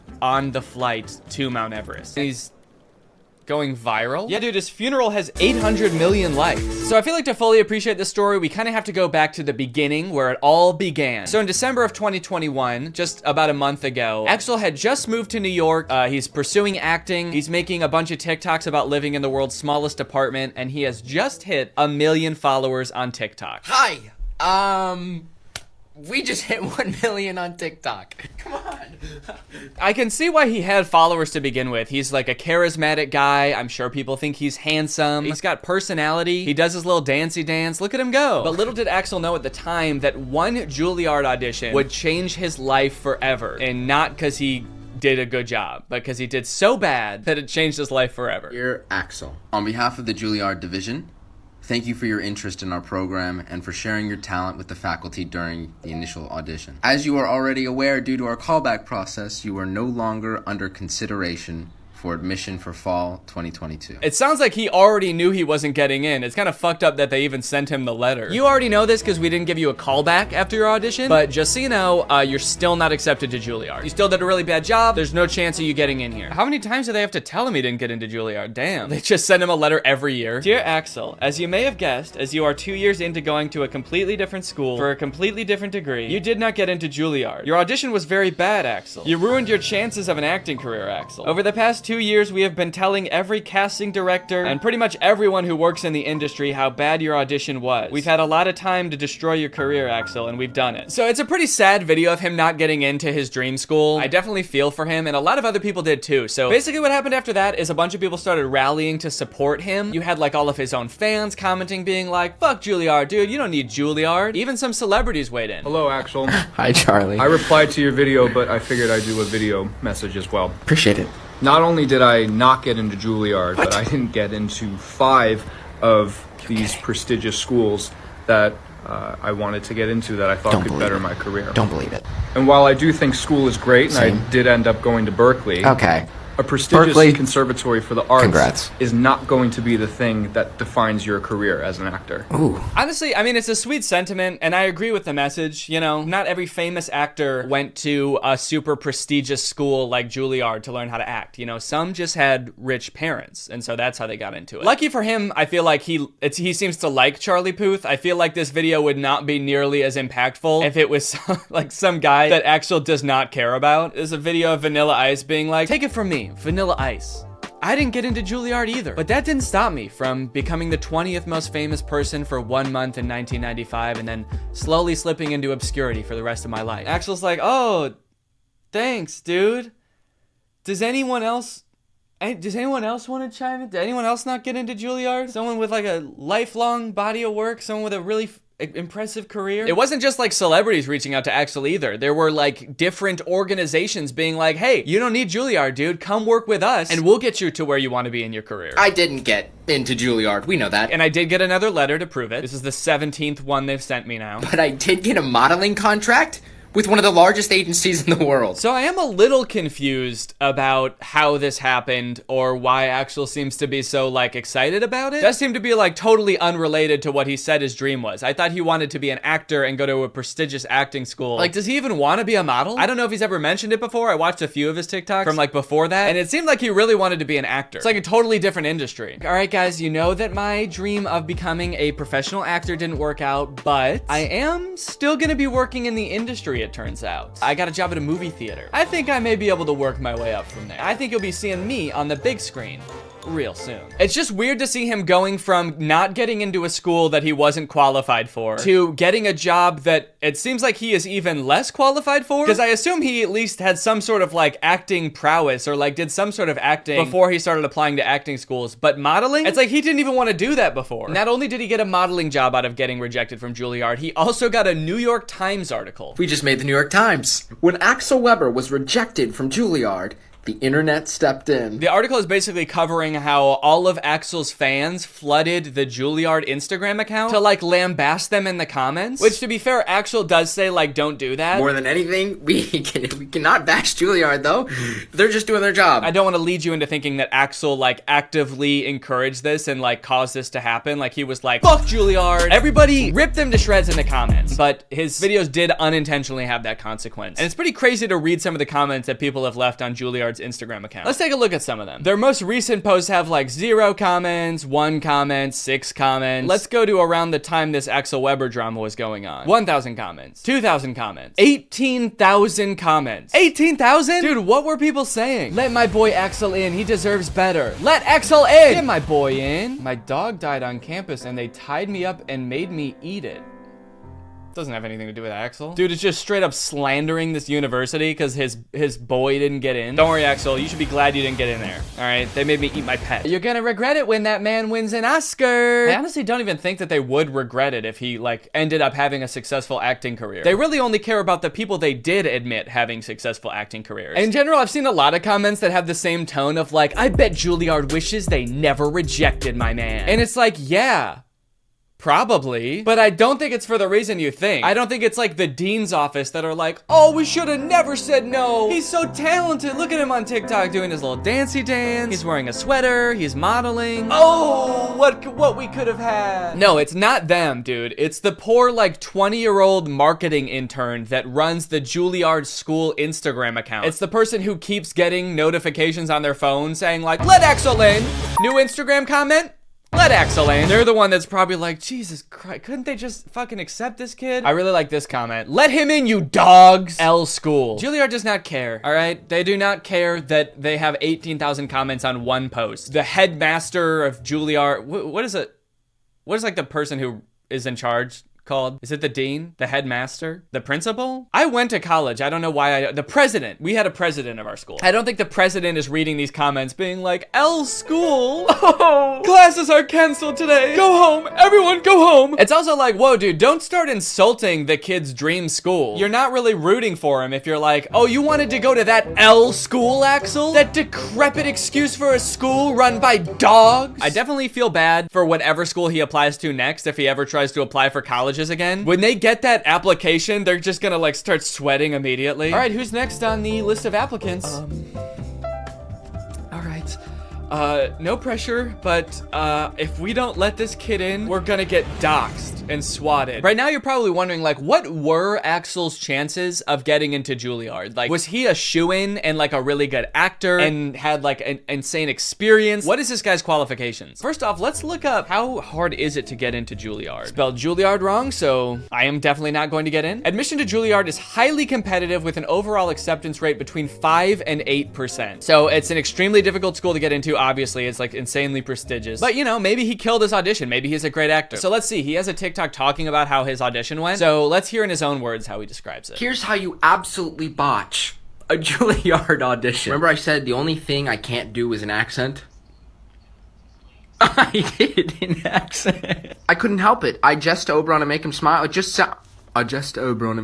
sounds better when he sounds like he came straight out of an HBO show. All right, I know it's not the point of the TikTok, but what does he mean I couldn't help it when he said he did the accent? Like, did you prepare your audition and not practice an accent at all? And then the second you get into your audition, you're like, hello, governor. Why am I talking like this? Oh, no. Did you really just decide to do an accent on the fly? Because, like, holy shit, what a bad idea. Of course you didn't get into Juilliard, dude. You went off book. You became a different nationality. Live. The guy gave me absolutely no reaction.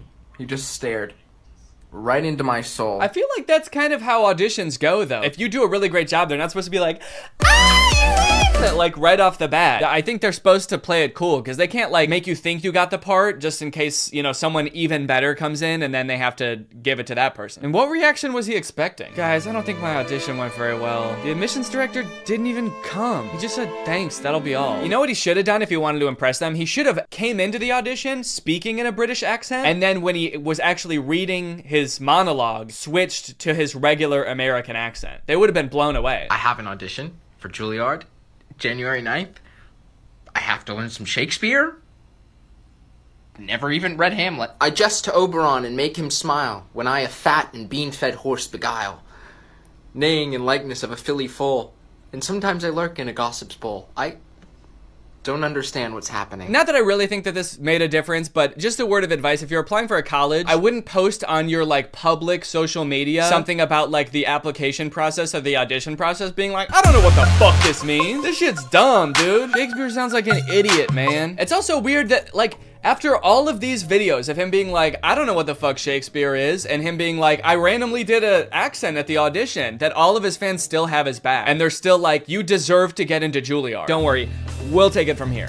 We're gonna get you into Juilliard. We're gonna storm Juilliard for you, buddy, don't worry. Anything to get you in. All of this brings up a bigger topic of like, why are people so invested in this guy getting into Juilliard? This guy who like, has literally shown no prowess, no acting prowess whatsoever. He's been like, I botched my audition. I don't fuck with Shakespeare. He seems like a nice kid too. I just don't understand why people are like so ride or die for Axel getting into Juilliard. Probably a decent amount of them are joking and just thought it would be funny to like get way too into it and take his side. But I do think it's also kind of like the cute teen white boy effect, where like a fan base of 12-year-olds will literally do anything for a white guy that they think is cute. You know who I think probably hates this more than anyone? The students who actually did get into Juilliard. Just seeing this dude get rejected and be rewarded for like like his not being very good at acting with a modeling contract and an extra 3 million followers. Meanwhile, you get into Juilliard and you get rewarded with student loans. I think that this guy is benefiting from a lot of privilege and maybe not realizing it. I don't know, man. He seems like a sweet kid, but also is sort of coming off a little bit like, I deserve this. Like he moved to New York expecting to get into one of the top 10 acting schools. Like that's why he says he lives in this apartment. And it seems like that sense of entitlement has been picked up a little bit by his fans as well. The whole thing kind of reminds me of like the Alex from Target phenomenon when like just this random cute boy got like thrust into the spotlight and millions of followers because he was like attractive once. I don't know. Let's see how his modeling career is going. I wonder if he's posted any updates on that. Oh, this TikTok is called First Photo Shoot. He's a natural. All right. All right, well, that's pretty much the whole Axel Weber thing. It seems like he's doing good now. He's got his modeling career going, and I guess we'll be seeing him on the cover of Vogue pretty soon. Hopefully you guys enjoyed this video. If you do and you're new here, make sure you subscribe and turn on my notifications to join Greg. I'll see you guys next time. Bye. All right, I have two things to apologize for. One, this video is definitely gonna come out after Christmas, and two, sorry I look like such a freaking nerd right now, dude. These glasses. I have an ulcer on my eyeball. Merry Christmas to me. Don't worry, it's not a big deal. It's gonna get better in a few days. I just have to put these drops in my eyes like every 20, 30 seconds. I know this is gonna come out after Christmas because I'm recording this the day after Christmas. But to be fair, like, are modern Christmas movies even really about Christmas anymore? Old Christmas movies used to be like, you know, sweetie, this family is the best Christmas gift a guy could ever ask for. Why, I'm starting to think I won't kill myself after all. Whereas now, Christmas movies just feel like a hodgepodge of cliches that are vaguely related to Christmas. Every Christmas movie now is like, Christmas with the Stinks. What happens when Santa gets lost in a small town just 1 week before Christmas? He's gonna have to spend it with the Stinks. Hey, come on in, we're the Stinks. We like to poop and shit. Also, Santa is a secret agent. And he's got a gun. I have a gun. Starring Dwayne "The Rock" Johnson as every role and filmed entirely in front of a green screen. I have a gun. Netflix presents Christmas with the Farts. Only on Hulu, July 7th. I mean, Netflix's like big Christmas movie they came out with last year didn't feel like a Christmas movie at all. It was a very confused movie about Santa being kidnapped by a witch who like sucks all of his powers up so she can imprison half of the population, which on its face does seem like it could be like a whimsical, fun Christmas movie. I just wish any of the people making the movie realized that, because they all just played it really serious and made it feel like a Marvel movie. Hey, Fred. Got a 5'11" male grown-up hovering by the scented candles. Keep an eye out. Yeah, we got a guy maybe stealing one candle. Can we get somebody to take him in the back and kick his ribs in? Also, Santa appears to have some kind of deal with the US military. They like escort him around with fighter jets. What does the US military get from this deal? Santa, are you making them bombs? I also feel like this movie does this thing that a lot of Christmas movies do now, where because Santa's whole operation is basically impossible, basically, not, you know, I still believe in Santa. They try to come up with lore that explains it and makes it seem more believable. So like in this movie, instead of Santa's village just being like a dozen elves helping him, it's like an entire city. It's a metropolis. Yeah. Now that actually makes it make less sense. It actually made more sense when it was just magic. Thank you though. Anyway, I don't really want to spend too long talking about that movie because it's pretty boring. And I also want to talk about the movies that I actually want to talk about. Dear Santa and A Very Jonas Christmas. Dear Santa also came out last year, and the premise, if you can believe it, is that a little boy writes a letter to Santa, but he is dyslexic, so he accidentally addresses it to Satan. And then Satan shows up. And it turns out he's the guy from the Minecraft movie. Yeah, very different kind of idea for a Christmas movie, but in their defense, at least they made him terrifying. Yeah, I don't know what kind of processing they did on Jack Black's face, but he looks very uncanny. I mean, he looks like a video game character. To the point where, like, he might be completely CGI. I don't know if Jack Black knows he's in this movie. And I think that this right here is what might have given me that eyeball ulcer. Young kid writes a letter to Santa, but he misspells it and it goes to Satan. So Satan, played by Jack Black, shows up at Christmas time and comedy ensues. Why did they put Jack Black in quotes? Played by Jack Black. Does Jack Black know he's in this movie? That's why Jack Black is in this movie that we made about Satan. On all accounts, this movie makes zero sense. I don't know why they made this. A child being haunted by the Lord of Darkness should be the plot of like a horror movie. Is he gonna be like his friend? Are they gonna hang out? Is this gonna be like Gooby but with an evil monster? They already made that movie. It's called Gooby. Now, going into this movie for the first time, I knew two things about it. One, that Jack Black plays Satan. And two, that something happens at the end of this movie that is in very poor taste.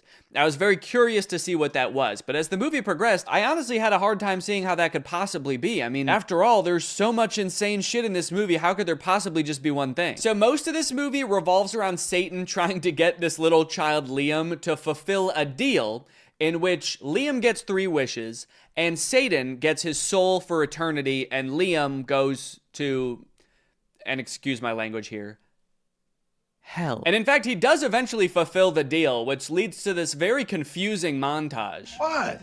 Why so blue? Why so blue? I just sold my soul to the devil. I'm sorry, I'm having a little trouble seeing why him selling his soul to Satan made him cool suddenly. Damn, look at that kid. He's so cool. What's his secret? I'm going to hell. Oh, I'm going to hell. So like, does that lead to the poor taste ending? Is it Liam's parents' marriage falling apart? Is it Liam trying to use Satan to get his crush to fall in love with him? Is it this kid's teeth? Is it him wishing Satan would resurrect his brother from the dead and it happening? Oh, yep, that's it. It's that. We wanted to make sure that it didn't get too dark. It didn't become a horror movie or anything like that. I don't know, guys. I think you made it too dark. We wanted to tell a nice Christmas story. Yep. It's nothing like Satan resurrecting a little boy from the dead to make you forget this movie had anything to do with Christmas. Also, like a third of this movie revolves around Liam going to a Post Malone concert to impress his crush. And of course, Satan puts a spell over Post Malone to make him think that he's best friends with Liam. And when I was watching this, I was like, okay, so they must have just like repurposed all of this Post Malone concert footage from an actual Post Malone concert, right? Oh no. No, there's Liam dancing up on stage with him. Damn. They really threw a whole Post Malone concert for this weird ass movie. That's crazy. And I wanted to bring up probably the most important man to my career and the inspiration for my music. I am happy for Liam, but I'm concerned for Post Malone here. Bringing a 10-year-old on stage and being like, this little boy is my muse. He's everything to me. It's definitely gonna put a weird stain on his career. Everyone in the crowd is like, yo, this Liam dude sounds awesome. Post Malone has lost his mind, but this Liam kid can dance. Hey guys, it's me, Santa. I probably look a little bit different than you're used to, huh? Probably expecting a guy in a big red coat with a white beard, huh? Well, this is what I actually look like. All that stuff about rosy cheeks and a big white beard is all made up. Coca-Cola made that up in the 80s. I have always looked like this. Anyways, guys, I was just popping in here to thank SoFi for sponsoring this portion of the video. As we all know, one of the simplest and most powerful ways to build wealth is actually by earning interest on your money. Making your money work for you. Just like I make the goblins work for me. Like, that's right, the elves are another thing Coca-Cola made up. They're actually goblins, and sometimes I also hire ghosts. But here's the thing, when it comes to interest, most banks give you a tiny amount, like a fraction of a percent. But thanks to today's sponsor, SoFi, we're gonna change all that for you, all right? SoFi is a mobile-first finance company helping its members save, spend, borrow, and invest. When you open a SoFi checking and savings account and set up an eligible direct deposit, you earn a competitive APY, and there are no account fees. One thing I do want to make clear is I do still like milk and cookies. So if you're like, oh, this isn't the Santa I know, I'm not gonna leave out milk and cookies. That's the one thing I do like, but I like oatmeal raisin. I'm an oatmeal raisin guy. That means your money's not just sitting there, it's working. Every dollar you earn in interest can earn more dollars in interest. Over time, that's gonna really add up. You'll even get paid up to 2 days early with direct deposit. And you can access additional FDIC insurance up to $3 million on deposits through a seamless network of participating banks. For a limited time, when you open a new high-yield savings account, you can get up to a $300 cash bonus and a 0.7% boost on your savings APY with eligible direct deposit. Terms apply. So start putting your money to work like I put those geese to work pulling my sleigh through the air. That's right, reindeer can't fly. I use geese because they can fly. Head to SoFi.com/Danny, click the link in the description, or scan this QR code to learn more and get started. Thank you to SoFi for sponsoring this video, and thank you to you guys for checking out SoFi. Merry Christmas! I just laugh like that. Now, I got a lot of requests to talk about this Jonas Brothers Christmas movie, A Very Jonas Christmas. And the movie definitely lives up to the title. Almost this whole thing is about the Jonas Brothers. So this movie is about Nick, Joe, and Kevin having like one last concert in London before they have to fly home for Christmas with their families. But due to a series of goofy hijinks, they get stranded. And at one point in the trailer, it looks like they even get lost in the woods in Europe. When I watched the trailer, I was like, how the fuck are they gonna get lost in the woods?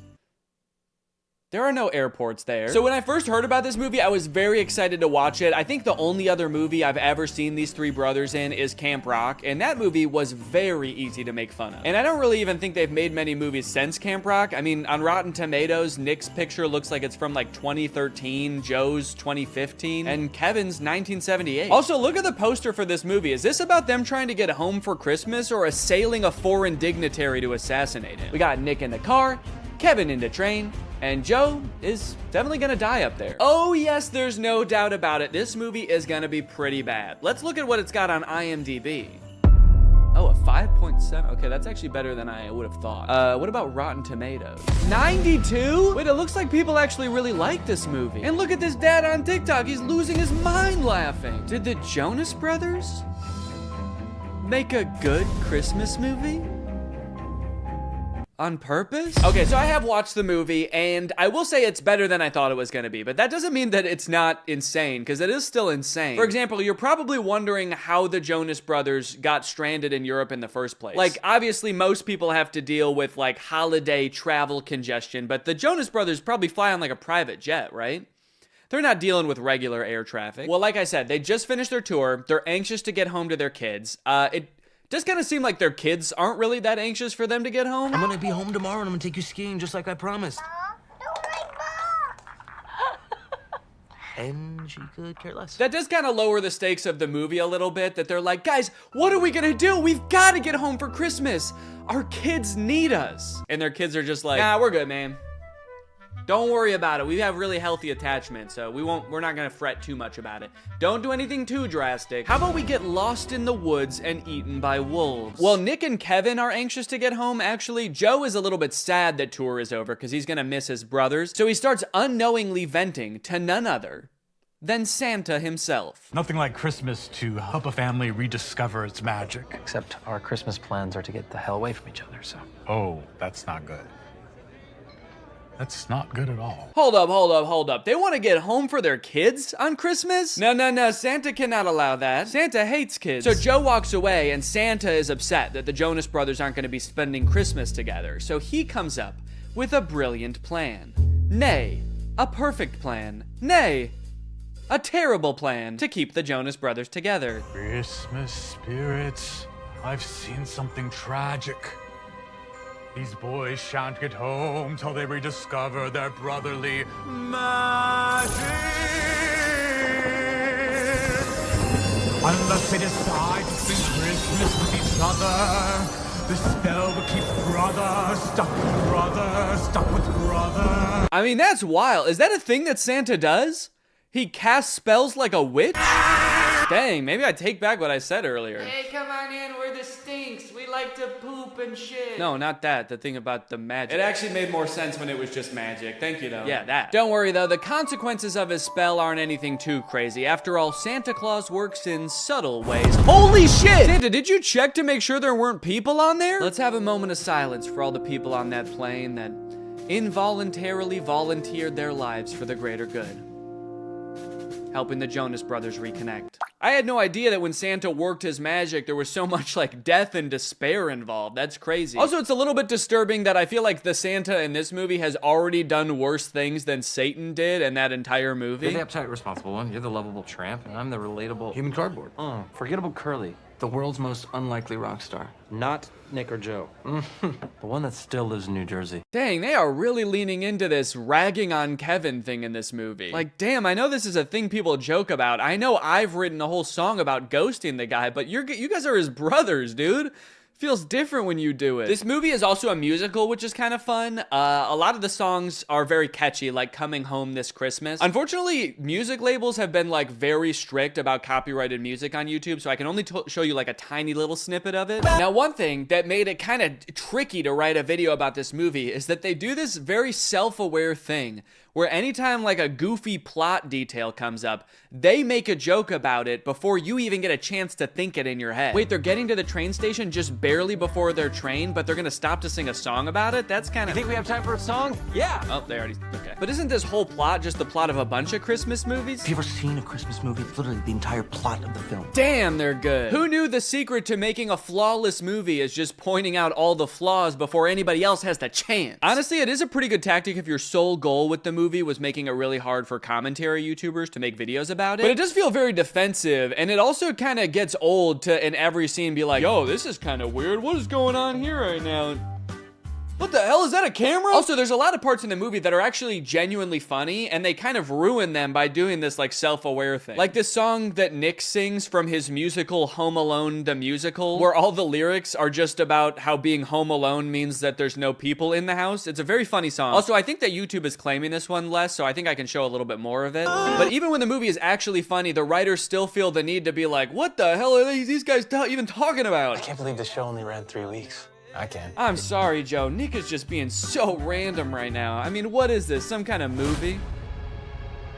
On Disney Plus, perhaps? Another downfall of this movie is that it really hinges on you knowing a lot about the Jonas Brothers. I mean, they weren't kidding with that title, dude. This is a very Jonas Christmas. Ideally, they want you to know, like, details about the Jonas Brothers' personal lives that I just am not in tune with. So I felt like I kept missing references. Like, apparently Joe has a line of candles. I know what you need. A calming chamomile candle. My new line, Glow by Joe. Also, apparently Nick and Kevin are married with kids, and Joe is divorced? I didn't know that before I watched this movie. So every time they would vaguely reference it, I had no idea what they were talking about. Got a few bad breakups under my belt as well. I'm not sure what to do here. Like, do people pretend not to know literally everything about your personal life? Or like... Yeah, it must suck for everybody to know that you have brothers? That's what we're talking about, right? You had 2 brothers and then you got divorced with one of them, so now you just got one, huh? I know so little about their personal lives that in my head, Joe just is his character from Camp Rock. So when I heard that he was divorced, I was like, damn, it didn't work out with Mitchie. You guys were so perfect for each other. So more wacky hijinks happened, and eventually they get picked up by Santa, who I gotta be honest is a very unorthodox Santa. I live a very solitary life. My home is very remote, and my work is all-consuming. Yeah, he's like lonely and burnt out. I guess maybe he doesn't have the elves in this version of Santa, and so he has to do it all himself. Maybe he makes every present via terrifying spell. This lone wolf has always daydreamed about being part of a pack. Would you mind pulling over? I just want to go check on my brothers. Hey, would you mind pulling over? You're freaking me the fuck out. Eventually, they find a private jet to fly them home, but the pilot crashes the plane because he's taking sexy pictures of himself while flying. I like how the plane is in complete free fall and they don't seem to be affected by the G-force at all. We're going down! Everybody, brace for impact! Oh, fuck! There's this running plot line throughout the movie about how Kevin secretly wants to sing in a Jonas Brothers song, but they never let him and he's too scared to bring it up. But at the end of the movie, they make it home to their families and they're all singing and they finally let Kevin sing. It's a fun moment. It's great to finally hear him sing, and it's great that they're finally letting him. But then in real life, I just saw that Kevin just like released his own solo song. So it kind of seems like the opposite happened in real life. In the movie, they're like, yay, Kevin is singing. And in real life, they're like, you have to sing as far away from us as humanly possible, please. Honestly, though, all in all, this movie was a lot better than I thought it was gonna be. I was laughing at parts. I even looked like that dad from that TikTok at a few parts, dude. I was sitting on the couch kicking my feet. I was giddy. Anyways, I hope you guys enjoyed this video. I hate to break it to you, but I don't know, this will probably be my last video of the year. Enjoy your New Year's celebrations, everybody. Stay safe. Thanks for watching, and bye-bye. What's up, Greg, and welcome back to another episode of This Tunnel Lady is kind of cringe. Oh, no, Danny, watch out. She's right under me, isn't she? In case you're unfamiliar like I was just a few weeks ago, the Tunnel Lady, aka Kala, aka Engineer Everything on TikTok, makes TikTok videos documenting her experience digging a massive tunnel system under her suburban house. Is this safe? I do not know. Is this legal? I also do not know. But is this really, really good content? I do not know. After having heard about her for a while, but never really looking into her, this is the first TikTok I saw of her. She posted it back in November of last year. So I figured I would show this to you guys so you could kind of learn about her in the same way that I learned about her. That way we can be on the same page. I have a new problem in my suburban mind. It is not this water, but rather that I am getting out of range of the minecart. Every castle building stone has to be carried up this tunnel to the antechamber. Okay, immediately, this project is so much more expansive than I thought. She says so many things in rapid succession that could be their own entire subplot. 1, the giant pool of water in her mind. 2, she has dug so deep that she's out of range of her minecart. Kala, how deep have you dug? She's like, it's also getting really hot down here. All of the rock is molten. It makes it really hard to dig. And 3, she says that because she's out of range of her minecart, it's making it a lot harder to get her castle building stones out of the mine. Every castle building stone has to be carried up this tunnel. Is there a castle now? People just call her Tunnel Lady. I thought that there was just a tunnel. She's got so much more going on than I thought. I also like that she says the giant pool of water isn't a problem. I guess that just goes to show how little I know about suburban mining, because to me, that seems like a huge problem. How do you dig deeper when it's just water? You can't dig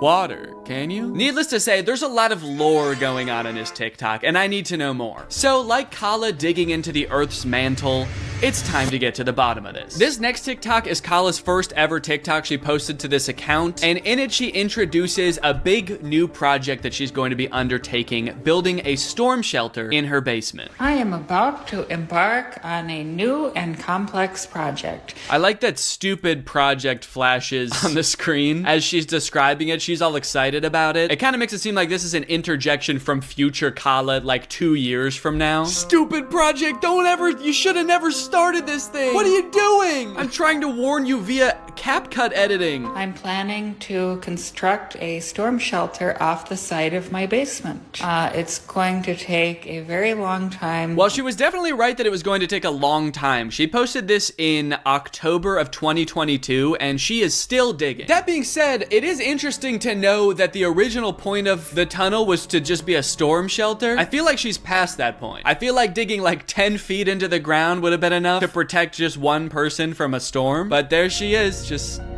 still going.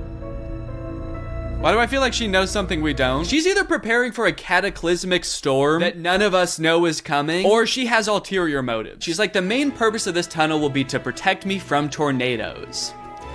Secondarily, I have been hearing a sinister voice booming from the earth, begging me to free it from its subterranean prison. So needless to say, I think this should be a pretty fun project. In all seriousness, no, I can totally understand why she would want to keep digging after she started. If she turned around now, she could be like 5 feet away from that giant diamond. The shelter itself will be cut into this wall here. This is off the side of my bunker home office. That is a very interesting home office setup. You know, I was wondering at first if she was planning on finishing the tunnel when she was done with it to sort of make it just an extension of her house and make it furnished and everything. After seeing her home office, I gotta say, I don't think that's likely. Kala's home office is literally the Batcave. She's getting work done in the Batcave. This tunnel's gonna be perfect for hiding from storms, tornadoes, the Riddler, he's after me. She also pans over to reveal she has a green screen in her basement. Behind the green screen. I am very intrigued by Kala. Who is this mysterious woman? I thought the tunnel was going to be the most interesting thing about her, but it seems like she's got a lot going on. Quite frankly, all this mystery is making me thirsty. But luckily,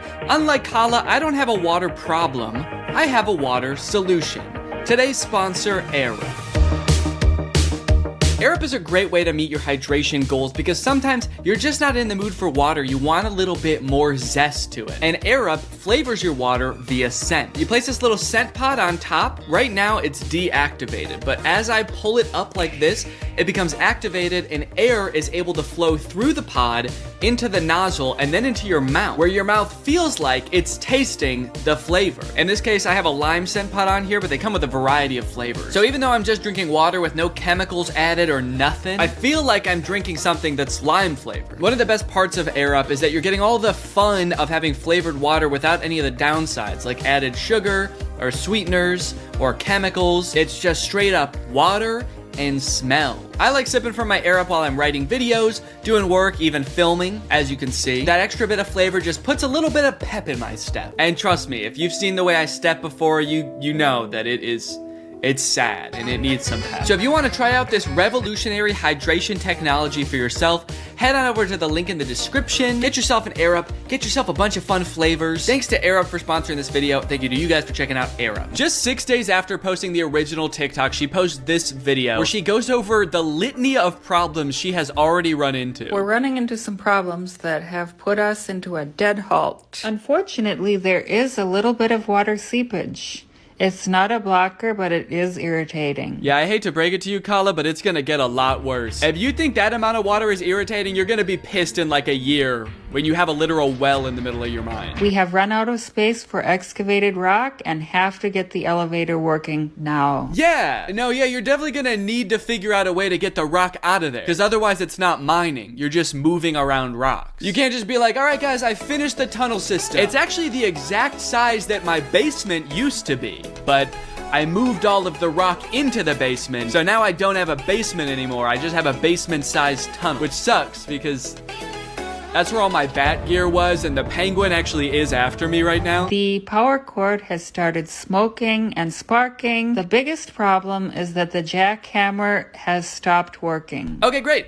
Perfect. Excellent update. You're like 2 feet into the tunnel and every single part of the operation is already going wrong. Even things that aren't mining related are going wrong. That extension cord? Not a mining issue. That did not require any prior excavation knowledge. You just need a new extension cord. That kind of just feels like her being like, everything is going wrong. Gravel is piling up. The jackhammer is smoking. My blender stopped working, so I can't even make milkshakes anymore. But hey, I guess that's just what happens when you commit to tunneling into the earth. No more milkshakes. Ever again.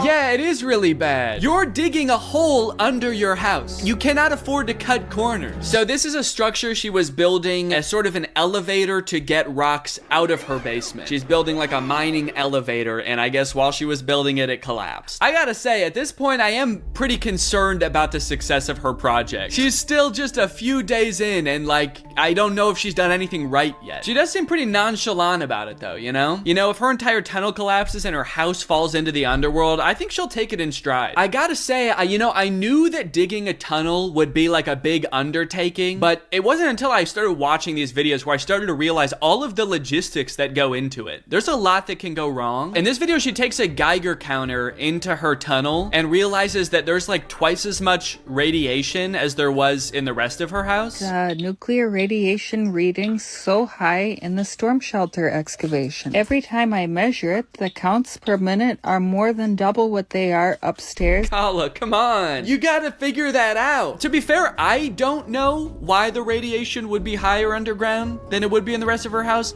but I'm not in the mine. It's not my mine. You gotta figure that out, dude. Yeah, the top comment is radon ? That's not good. The next video, she's doing the same thing with a Ouija board. Hey guys, does anyone know why every time I take the Ouija board into the tunnel, it spells out, I must consume the souls of the innocent? It doesn't do that anywhere else in my house. One of the reasons for extending my tunnel system is to harvest a layer of building stone. So far, I only found one good layer, about a foot thick. It is fractured in ready-made rectangular prisms. It's crazy. I'm finding all of these perfect building blocks. They're rectangular. They look great. They're gonna fit right in my neighborhood because they're actually already the same color as my neighbor's foundation.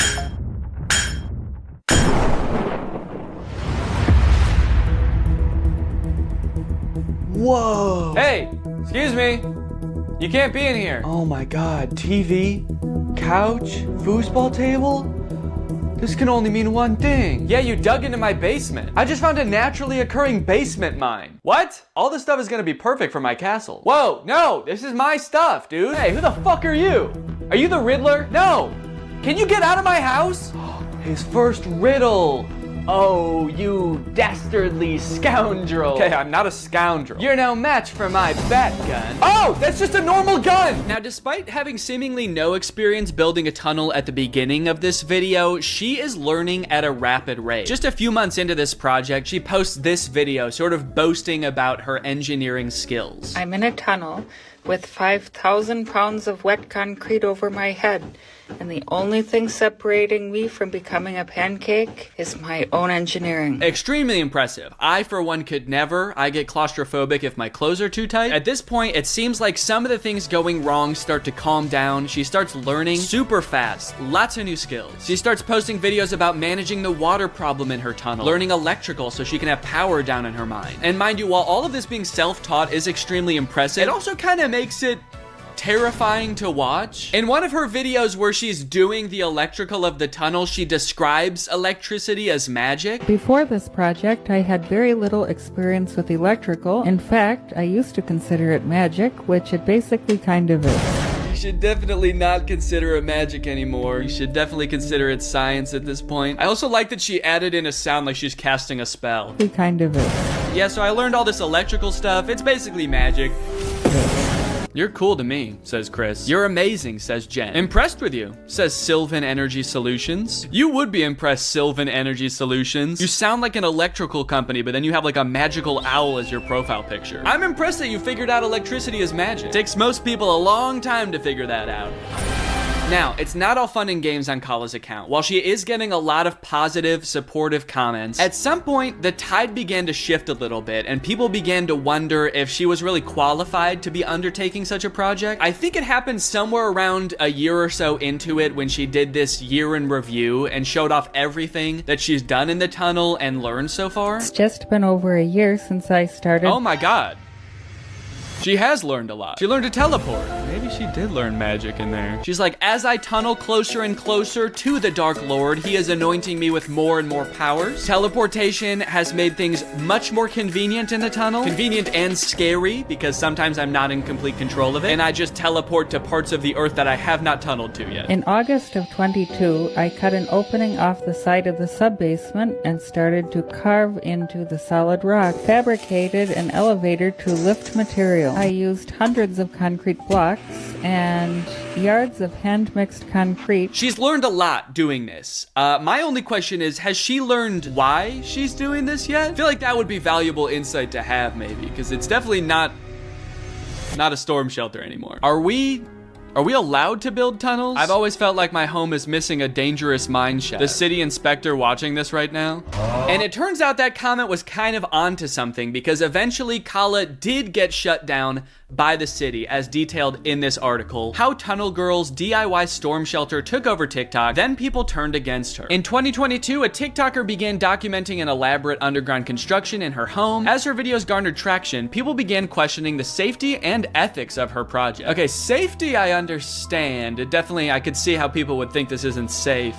Ethics? She like bringing kids into the mine or something? I guess ethical concerns could boil down to the fact that, you know, she could be like digging a giant sinkhole under her neighborhood, and that could affect her neighbors' houses as well. That's pretty fair. You know, I would be concerned if I found out one of my neighbors was like hollowing out the ground beneath my house. So that could be the ethical concern. It could also be like releasing horrors from the earth beyond our comprehension. One of those two, I guess. What began as a characteristically quirky TikTok anecdote of a person on a curious home renovation style mission has become a messy source of debate, speculation, and even political contention. Political contention? Did I miss something? What happened? Experts are worried as the tunnel appears to be headed straight for the White House, and she has a gun. Is she planning to hop out of the floorboards of the White House and assassinate the president? Or does she have a map to treasure? Kala has refused to comment. Over time, her project became increasingly ambitious. By August 2023, Kala referred to her project as an underground tunnel system. See, that's a big leap. That makes me think she's not being totally honest with her motives here, because that's quite the escalation from the storm shelter she was building originally. I swear, man, these influencers, you give them an inch, they'll take a mile. The next line of the article is like, by January of 2024, Kala referred to her project as a subterranean metropolis. What she's involved in isn't new. It's known as hobby tunneling, a passion for underground digging typically associated with men. Ah, yes, the masculine urge to dig. If you ever notice, all men are born with this innate desire to burrow into the earth and hide from God. Over the past year, viewers have questioned whether Kala is qualified to undertake the complex construction work depicted in the videos. She has repeatedly acknowledged that she has no formal training, but believes that she can teach herself the necessary skills to perform the work safely. In one comment under a July video, she clarified that she is an engineer, as her TikTok handle suggests, but a computer engineer, not a civil or structural one, as people presume. Yeah, no, I could see why people would have gotten that twisted. I'm not saying that she intentionally tricked people. In fact, I think it was probably an honest mistake. She is an engineer. But I could totally understand why people would be shocked to find out that the woman hauling thousands of tons of rock out of her basement is in fact not that kind of engineer. In November, Kala was interviewed by NBC News clarifying that the project wasn't a doomsday bunker. Yeah, well, that doesn't really clarify anything, because like if it was a doomsday bunker, that would have clarified what it is, but now I'm just more, like that's just more confusing now. I'm not really a prepper or concerned about that kind of thing at all, but I just thought it would be neat to have, like a little protective shelter area, she told the outlet. And so I started working on that, and also it's a challenge, and I live for challenges. It keeps me preoccupied and keeps me entertained. Okay, well, there's the answer we were all looking for, I guess. She just likes it. She's having fun. And at the end of the day, isn't that all that matters? In late December, videos expressing concern about the impact Kala's project was having on her neighbors began to circulate. Oh, okay, no, that wasn't all that matters. Then on December 31st, Kala responded to rumors that her project was being shut down with a video explaining that local city officials had halted it. So they did give me a stop work order and are requiring an immediate evaluation by a professional engineer. Fortunately, contrary to few rumors here, it is constructed entirely below the slab of my house. Wait, how is it entirely under the slab of your house? It is constructed entirely below the slab of my house. Didn't you start at the edge of your basement and then dig like 30 feet in one direction? Maybe I just don't understand the shape of her house, but I feel like she's definitely in her neighbor's yard at this point. Also, wouldn't making the tunnel system completely under the slab of her house actually be super dangerous? Because that's the dirt that your house is sitting on. So the project is halted, Kala is waiting to get her tunnel system approved, and that's pretty much the whole story right now. Or is it? While watching through all of her videos, I uncovered a bit of a strange subplot that not enough people are talking about. Bedroom remodeling. Previous occupants considered this room haunted and reported frequent creepy occurrences and ghostly encounters. I'm planning on reimagining the room and renovating the walls/carpet. The bulkhead needs to be fixed and the shoddy trim replaced. I love the curtains. Okay, hold up.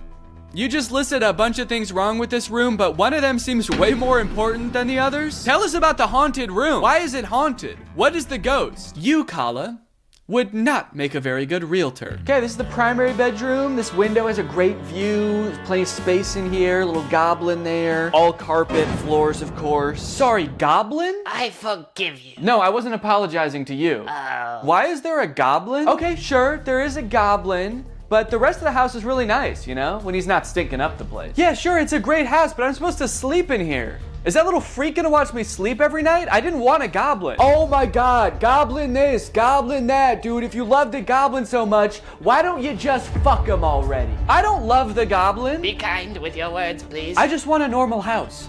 Nice windows, nice floors, no goblin. Well, if there's no goblin in the tunnel, why don't you just sleep down there?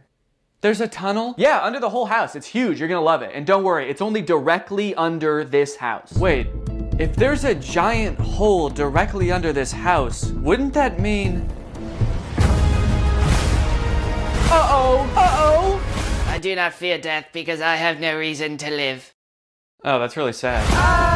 The wall hangings were left behind by the last occupant who was twice admitted to a psychiatric hospital for insanity? What? So am I the only one thinking this? This is why she's digging the tunnel, to get away from the ghost. I knew there must be a better reason, and this is it. She's got a ghost in her house. But unfortunately, Kala, I do have to inform you that ghosts can hunt the ground under your house too. They own the ground rights all the way to the core of the earth, actually, unfortunately. And the air rights too. So don't try building a castle over your house either, you won't be safe there. The first time I saw this video, I was stunned. I was like, how were you only talking about this sometimes? But don't worry, she does have another video about the room where she goes into more detail, because so many people asked about it. Yes, this room has a dark past, including haunting and madness. I rented it to several friends over the years, and they reported voices, hallucinations, and negative energy. Okay, did you tell them that you were actively tunneling underneath them? Because I feel like that could explain at least one of those things. They reported hearing voices, banging, jackhammer sounds, creepers hissing, zombies moaning. I am currently renovating the room slowly as a side project, hoping to freshen it up for a brighter future. Okay, so if 2 of your friends have been driven to insanity by the room, they reported voices, hallucinations. I don't think that renovating it is gonna help. I mean, by all means, go for it. I support the renovation. There's no reason the room needs to also look insanely haunted just because there's a ghost there. Turn it into like a nice little zen oasis that just happens to torment the souls of those in it. Maybe those 2 things will cancel each other out and it'll just feel like a normal room. You know what would be a better use for all that castle rock, actually, that you've been finding in the tunnel? Just fill in that room. Fill the whole thing up with dirt. Just be like, we don't have that room anymore. Also, Kala, it sounds like you've had several friends rent this room from you. I rented it to several friends over the years. Why do you keep renting it to people if you know it ruins their lives? You, Kala,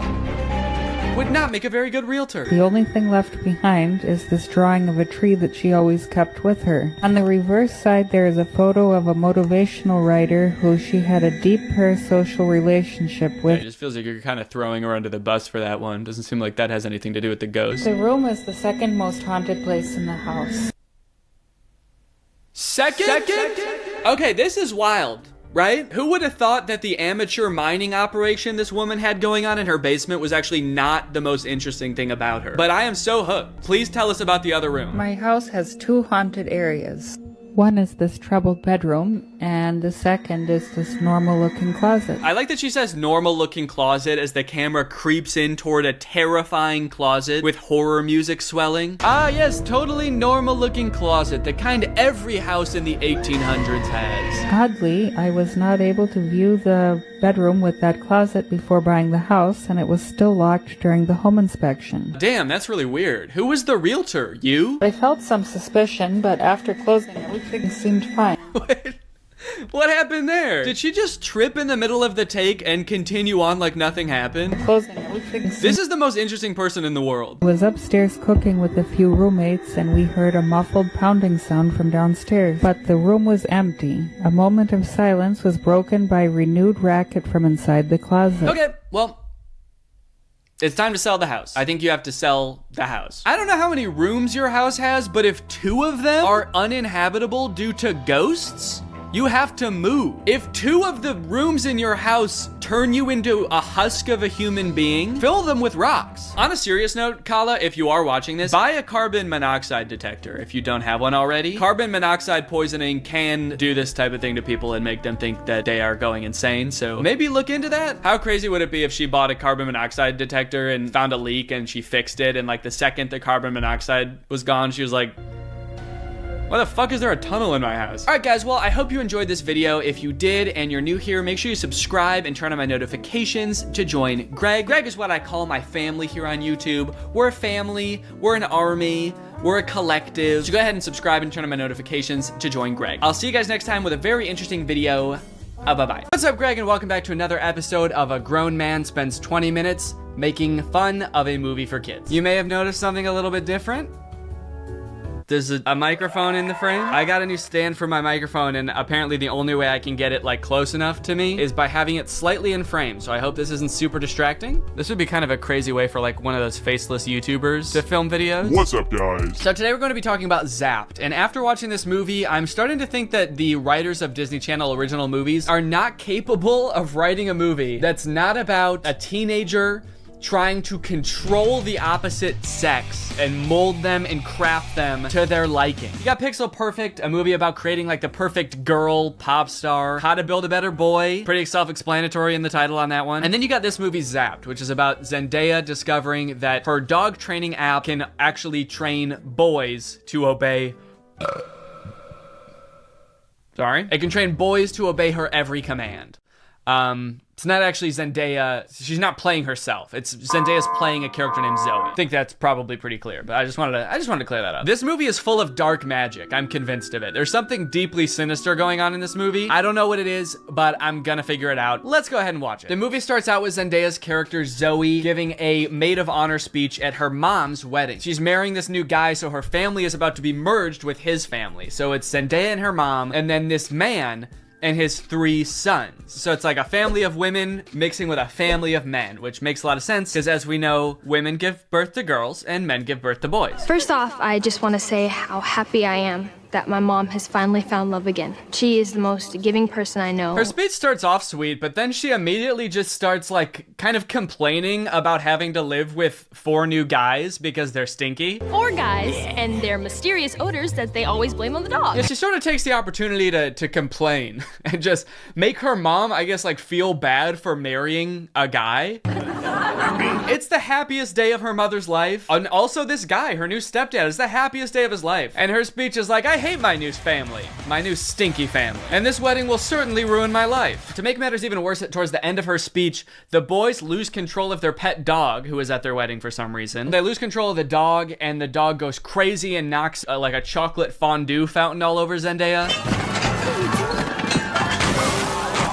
And at this moment, I couldn't help but remember that Zendaya's character in Euphoria is supposed to be the same age as Zendaya's character in this movie, and their lives are drastically different. Throughout this movie, you will find that the characters are like super weird. They're like caricatures of people that don't exist in real life. And to show how much it's gonna suck really living with the boys, the writers of this movie decided to have the next day start with Zendaya's new stepdad screaming in the hallways, getting everybody ready for school. But then when he sees Zendaya come out of her room, he like doesn't know how to talk to her. Hey, morning, sport.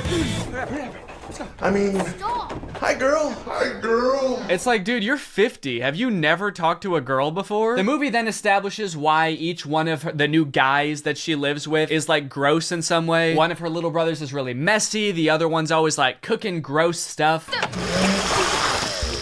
Which is like a weird character trait. I get the messy younger brother, but like the gross cooking younger brother, is that a thing? Is that something I'm supposed to be able to relate to? And then the oldest of the brothers is like always frantically running around. He's like always late for something. He's really scatterbrained. My pants! Where are my pants? Where are my pants? Where are my pants? Okay, excuse me, can we just establish a few ground rules here? You're not wearing pants. Please stay out of my personal space bubble. Look, Zoe, I have morning basketball practice, and then a players meeting, and then a captain's meeting, and then even more practicing. Kind of weird to respond to a request about like not invading my personal space when you're not wearing pants by saying like, but Zoe, I've got basketball practice. Like he fully like bumps his butt on her while getting ready in his underwear, and she's like, can you not do that? And he's like, sorry, sometimes when you're busy you just gotta rub up on your stepsis in your underwear. What don't you get? I'm in many extracurricular clubs, okay? Along with moving into a new house with all these boys, she also starts attending her new school, which is the school that her brother goes to. And you know how in Disney movies there's always like the distinct cliques, like there's the popular crowd and then there's like the stoners, but they never say stoners in the Disney movie. They're just kind of like, these are like the kids who wear jean jackets. This movie has the most insane high school posses ever. You got the skateboard boys. Okay, that's pretty normal. The next group she sees are the shirtless workout boys. And then just the straight up stinky boys, where the only like defining characteristic is that they're dirty, flea-ridden, smelly boys. You can hear like flies flying around them. What clique is this supposed to be in high school? And then there's the popular group, one of whom is also pretty stinky himself, actually. The Tripster? The Tripathon? It's me. I'm Trip. Oh. Bart Bomb. Oh. The movie sort of writes this off as like, well, this is just something boys do, you know? New school, you gotta kind of accept what boys come with it, you know? Boys will be boys. No, that is actually not what boys do. That is something that just one very specific boy does. It's me. I'm Trip. And he needs to be stopped. I cannot remember a single moment in high school where a boy walked up to a girl, let alone like the new girl who's already like scared and doesn't know anyone and is like, hey, I'm gonna fart in your face now. Welcome to the school, smell my ass. But it's not all bad though. She does make a friend on her very first day. And in typical Disney Channel movie fashion, she is wearing a fedora. Every Disney Channel movie has to have a token fedora blazer wearing character. But the boys here are cute, aren't they? All of them. I think we have the highest percentage of cute boys in the entire greater Westlake area. Unlike Zoe though, she actually kind of likes the boys at the school. She's like, sure, they may have their flaws, but they're pretty cute. Wow, you seem a little Oh, boy crazy? Yeah, that's the official diagnosis.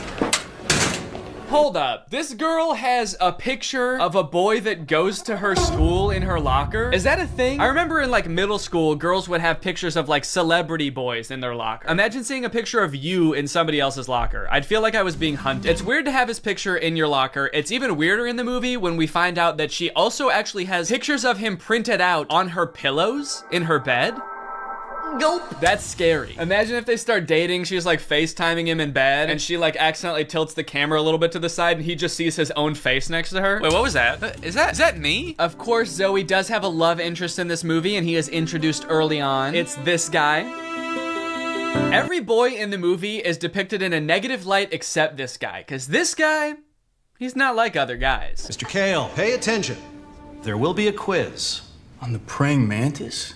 Sphodromantis viridis, carnivorous member of the phylum Arthropoda, class Insecta. Wow, he really is different than all the other guys. He knows about praying mantises. Most guys around this school don't know shit about bugs. Yeah, the movie really seems to depict this guy as like the way that guys should be. Guys shouldn't be stinky and messy, okay? Guys should wear beanie and sunglasses and know shit about bugs and be 35. I know I talk about this in like every Disney Channel original movie video that I make, but this guy literally looks like he's 30. Maybe he was held back for being too cool or not not being stinky enough. That seems to be a requirement at the school. He went on stage to accept his diploma, and they shook his hand and they were like, wait a minute, why isn't your hand sticky? Actually, there's no flies flying around you. Get out of here, dude. Back to freshman year. No wonder you do the silent lone wolf sunglass rebel thing.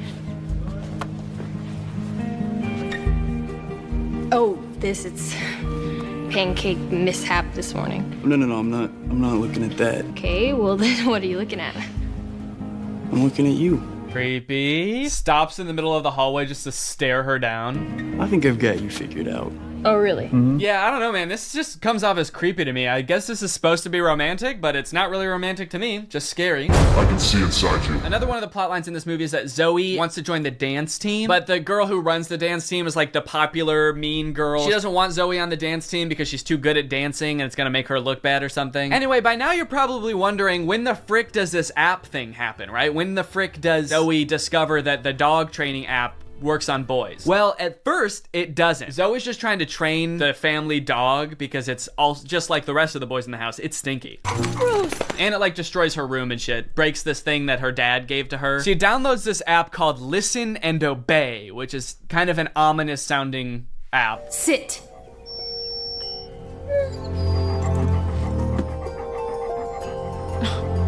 Shake.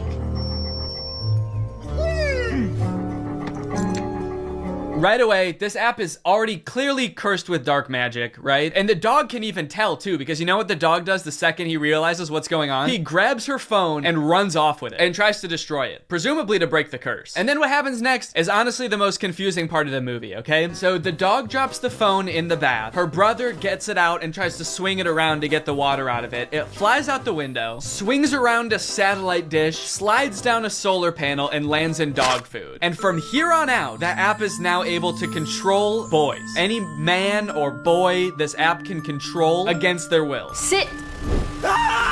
And at first, while watching this movie, I didn't even think it was that weird. I didn't even give it a second thought. I was just like, okay, yeah, so something magical happened and now it can control boys. That makes sense. But like, what? What happened to the phone? I don't understand how solar panels and satellite dish changes the app from dog-based to man-based. Like, you'd think at the very least something having to do with like men would happen to the phone. Like the phone lands in like a bucket of buffalo wings or like flies through a football field. I'm just curious to know if that fucked up other apps on the phone or if it's just the dog training app. Now, whenever a boy likes one of my tweets, he goes into a coma for 3 years. And don't even get me started on the weather app, because every time I check that, boys start falling from the sky. Anyway, let's just say now that she's got the ability to control boys, she has a little bit of fun. Boys are acting weird. Dude, he farted twice in midair in such rapid succession. They added in 2 fart sound effects. Kind of impressive. I'm trying to imagine how she's gonna use the app to get herself out of this one. Stop farting. Take it back. Take the fart back. Suck it back up into your ass. Oh, how am I doing this? But no, she just uses the app to utterly humiliate him in front of his friends. Go to the bathroom. Oh, wait, no, not not here. I'm still confused about some of these cliques, by the way. Like, what are these nerdy kids supposed to be? Look at this kid in the green sweater. How he acts when nobody high-fives him. What is that acting? I guess your dog app doesn't work on girls. Maybe because girls aren't dog-like enough. They're too catty. Ah, that's funny. Girls are catty. What the fuck does that mean? Boys are dog-like? What the hell? I mean, I guess in this universe they kind of are. They're like flea-ridden, mangy boys. Why do we smell like we smell? So pretty much like the majority of this movie is just Zoe using the app to like get what she wants and make all the boys at the school act exactly how she wants them to. She turns the skater boys into gentlemen. She goes up to the nerdy gamer kids and tells them to like go do yoga instead of playing video games. Let's go do some yoga. And her brothers, dude, don't even get me started on what she does to her poor brothers. I'm taking the brothers' side, all right? They did nothing wrong. Her poor brothers were just living their lives until Zoe moved in and tries to fix them. Be clean. Holy moly, it's filthy in here. Her messy brother, she tells to be more clean, which turns him into this like hyper-hygienic husk of his former self. I need a sponge and soap and paper towels and a power washer. For the rest of the movie, he's literally he's scrubbing everything frantically in a panic. Anytime there's a mess, he's like, I gotta clean it up. She tells the gross cooking boy to cook less gross stuff. Start making less gross food. So he's like cooking 5-star meals for the rest of the movie. And then the oldest brother, she tells him to be more focused. Be focused.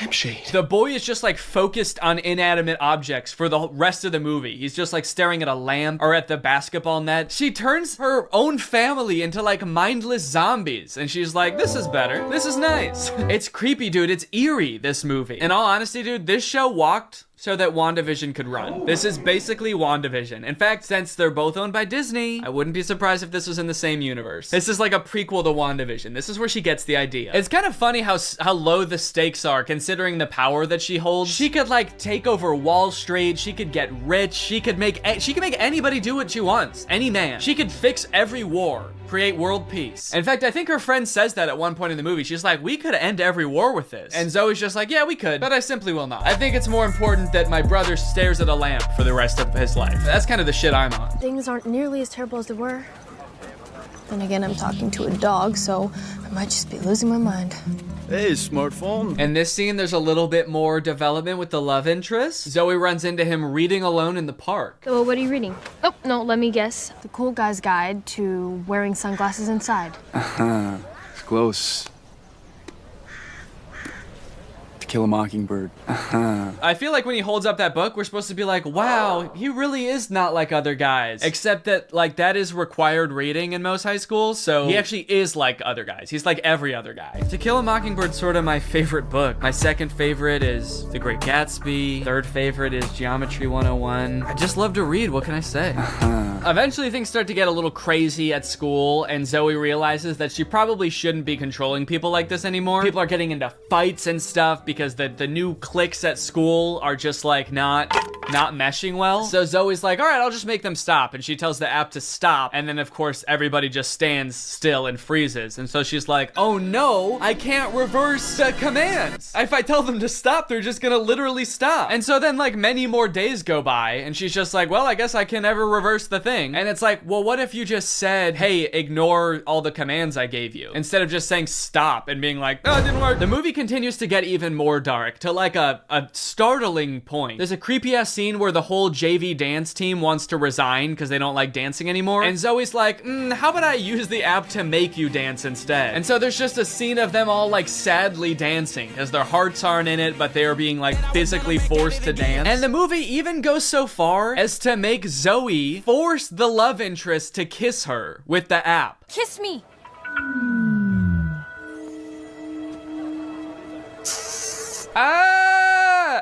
She just forced a guy to kiss her. Disney, what are we doing here, dude? What's going on? We need to have a talk with the writers of these movies. Anyway, Zoe feels bad after this, and she gets all stressed because there is a college scout coming to the basketball game. But Zoe's brother obviously isn't playing very well because the only thing he can do is like stare at an object for hours at a time. Welcome to a new season of Husky Basketball. The Huskies have been struggling with practice, and there's a college scout in the stands. So tonight's game could be a nail-biter. I like that the scout is writing stuff before the game even starts. What do you think he's writing? Ball round, court shiny, boys stinky. Just as the beginning of the movie made no sense, the ending also makes no sense. The phone falls into the wrong hands. The popular girl figures out that Zoe is using it to control people. I don't know how she figures it out. She just like sees Zoe holding it during dance practice and she's like, she's holding her phone while dancing? She must be using mind control. I gotta get that phone. Anyway, she steals the phone. At the basketball game, she just like starts making everybody obey her every command. Crap, crap, crap, crap, crap. Crap. What's up, Greg, and welcome back to another episode of Crap. If you've watched my channel for a long time, you may remember me making a video about the movie Standing Ovation like 5 years ago. And you might think that that movie should have nothing to do with the movie we're going to be watching today, Crap. Because, well, Standing Ovation is about a ragtag group of girls competing in a singing and dancing competition, while Croc is about a man-eating crocodile brutally murdering dozens of people. Come to think of it, in Standing Ovation, I don't think even one person is brutally murdered by a crocodile, but the movies are related nonetheless, because they were both directed by this man, Stuart Raffill. Stuart directed Standing Ovation, he directed Croc, he directed another movie called Bad Girl Island, which I'm very curious about, and he also coincidentally directed Mac and Me, that E.T. ripoff from the 80s that Drew has talked about on his channel, and also Paul Rudd always used to bring a clip of on Conan. This man has a prolific career of creating low-budget films that leave you questioning if what you just watched could even be considered a movie. And today I'm pleased to report that Croc is no different. Alright, man, what was your strategy here? What are you doing? Why are you even in that position? That's not gonna help you get away. Maybe if I just pretend I'm already dead, he won't be mad at me anymore. Maybe he'll feel guilty, and then he won't want to eat my whole head. Oh no, he ate my whole head! Now I know what you guys want. You just want me to go through and show you all the scenes where somebody gets eaten by the crocodile. You know how I know that? Because this whole movie is on YouTube and all of the most rewatched parts are the parts where somebody gets eaten by the crocodile. But first, the movie has to introduce all the characters and set up the plot and the story. Blah. But hey, at least the plot of this movie probably mostly revolves around the crocodile, right? Oh, no, don't worry. That crocodile doesn't want to eat you. He wants to sleep with you. But unfortunately, she's mine, so back off! Does that make you feel better? She's not having it, but don't worry, Jack's not getting his farm shut down. He's the main character of this story. He knows how to treat his animals. He's a good old American boy. USA! USA! It's okay with you. He's about to arrest you for tax evasion, but he does let him go. He's like, look, man, I may be part of the tax bureau, but I'm not a cockblock. Go meet this chick, man. Let me know how it goes. What? Don't worry, kind stranger, as we've grown quite fond of your nephew over these past, 12 seconds. So naturally, we decided to help you commit arson to escape the police. And off he goes, dude. They did that good. They must do this a lot. Also, I guess the tide must be out, because they told him to dive into the ocean, and once he leapt off the thing, he landed in the sand. That could have ended very badly if he didn't know that. So long, suckers! Oh, God! My legs! Oh, I'm going to prison! So they just time to skip town, right? Now that the police, animal welfare, tax enforcement, and this construction company are all after him, nope, he just goes back to work like nothing happened. But not before someone else gets killed by a crocodile. Also, not before we talk about today's sponsor, Rocket Money. I signed up for Paramount Plus so I could watch old seasons of Survivor, but unfortunately, the experience of using Paramount Plus is so bad that I never use it. I don't know if it's just the app on my TV specifically, but episodes of that show used to be shot in a 4:3 aspect ratio, but Paramount Plus stretches it out to widescreen. Meanwhile, all of the ads, which are shot in widescreen, for some reason are squished down to 4:3. Also, pausing doesn't work. It actually took me like days to even sign up for Paramount Plus. I don't know why. I tried on every device and they just didn't want my money for some reason. That being said, I am very happy that Rocket Money is sponsoring today's video membership because it gives me a good excuse to complain about Paramount Plus. I stopped using it a while ago, but forgot to cancel the subscription, which is why Rocket Money comes in handy. Rocket Money safely and securely identifies recurring charges and lets you cancel those subscriptions with just a couple of clicks in the app. You don't need to worry about pesky customer service calls. You don't need to worry about Jeff Probst coming to your house to ask you why you're canceling your subscription. It just works. Rocket Money also has some great budgeting tools. You can monitor your spending by category, create budgets so you can get the most out of your money, and develop good saving habits. Rocket Money has helped save customers up to $740 a year when they use all the features, with over $500 million in canceled subscriptions. So to save more and spend less, join the over 5 million members using Rocket Money today. Go to rocketmoney.com/Danny or click the link in the description to get started with Rocket Money for free. And you can also unlock even more features with premium. That's rocketmoney.com/Danny to get started for free. Thank you to Rocket Money for sponsoring this video, and thank you to you guys for checking out Rocket Money. Now back to the video. After the whole escaping from the police incident, 2 of those teens from the bar decide to go make out in the ocean. This is great. They're smooching, they're making out. The boy goes underwater to... I actually don't know what he was planning on doing down there. It kind of looks like he's going to suck on her toes. But you know who that attracts? The Croc! The Croc said, hold on. If anybody's sucking on anybody's toes around here, you better believe it's gonna be the most sexually aggressive reptile. So he eats the boy, and then he eats the girl, all while this lone, terrified girl watches on in horror.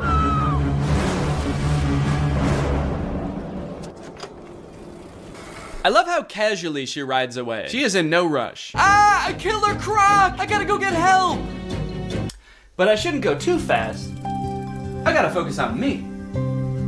I gotta take care of myself first. Yeah, no, good call. No need to give any credence to the girl who literally saw them get eaten by an alligator. Yeah, she was probably just making it up. She probably just wanted attention. She's like curled up in a corner, traumatized somewhere, and they're just like, stop lying! There's no such thing as alligators, you idiot!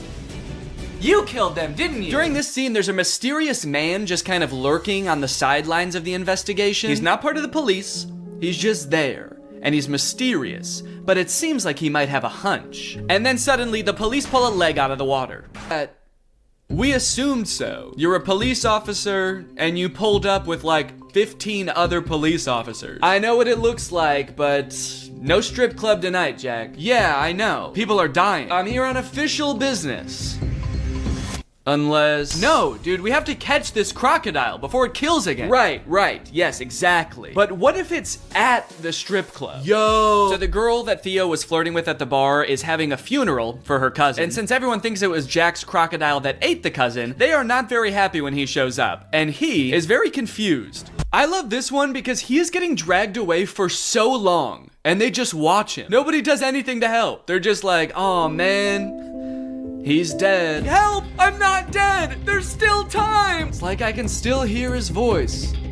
He sounds scared. While Jack, Evelyn, and Croc are hunting the croc, the other 2 villains just die. They get eaten by the crocodile. Just the really dumb, slow ones. One thing that really surprised me about this movie is how overwhelmingly positive all of the comments on YouTube are. This movie is super boring, the acting is really bad, there are long periods of seemingly pointless plot development, and yet the YouTube comments seem to love it. But they are pretty much exclusively all about how pretty the scenery in Thailand is, and not about the movie or the plot at all. So I guess that makes sense. Great movie, well filmed, nice locations, beautiful filming. Never thought Thailand was so perfect a paradise. Thanks so much. Yeah, well, it's not that perfect if people keep getting eaten by alligators, is it? Great movie with beautiful scenery. Thanks. Do these people think that the director invented Thailand? Because he didn't. It's been around for a while and you can go there. So they find the croc and they kill it. It's honestly pretty unsatisfying. What I was expecting, for them to like pull off the mask of the alligator and it was the tax investigator all along. But I was hoping for some kind of closure as to like why this happened outside of 2 fishermen woke him up with a bomb. The ending of this movie is very somber. They're all just kind of traumatized on their little boat until Jack's sister asks Croc if the crocodile ate his leg. I forgot to mention, Croc only has 1 leg. I don't know if you've noticed that. And so you just assume, oh, he must be hunting the croc because the croc ate his leg. And Croc says, good. I was hoping this movie would end like an episode of The Big Bang Theory. Well guys, thanks for watching this video. I hope you liked it. If you're new here, make sure you subscribe and turn on my notifications to join Greg. I'll see you guys next time. Bye-bye.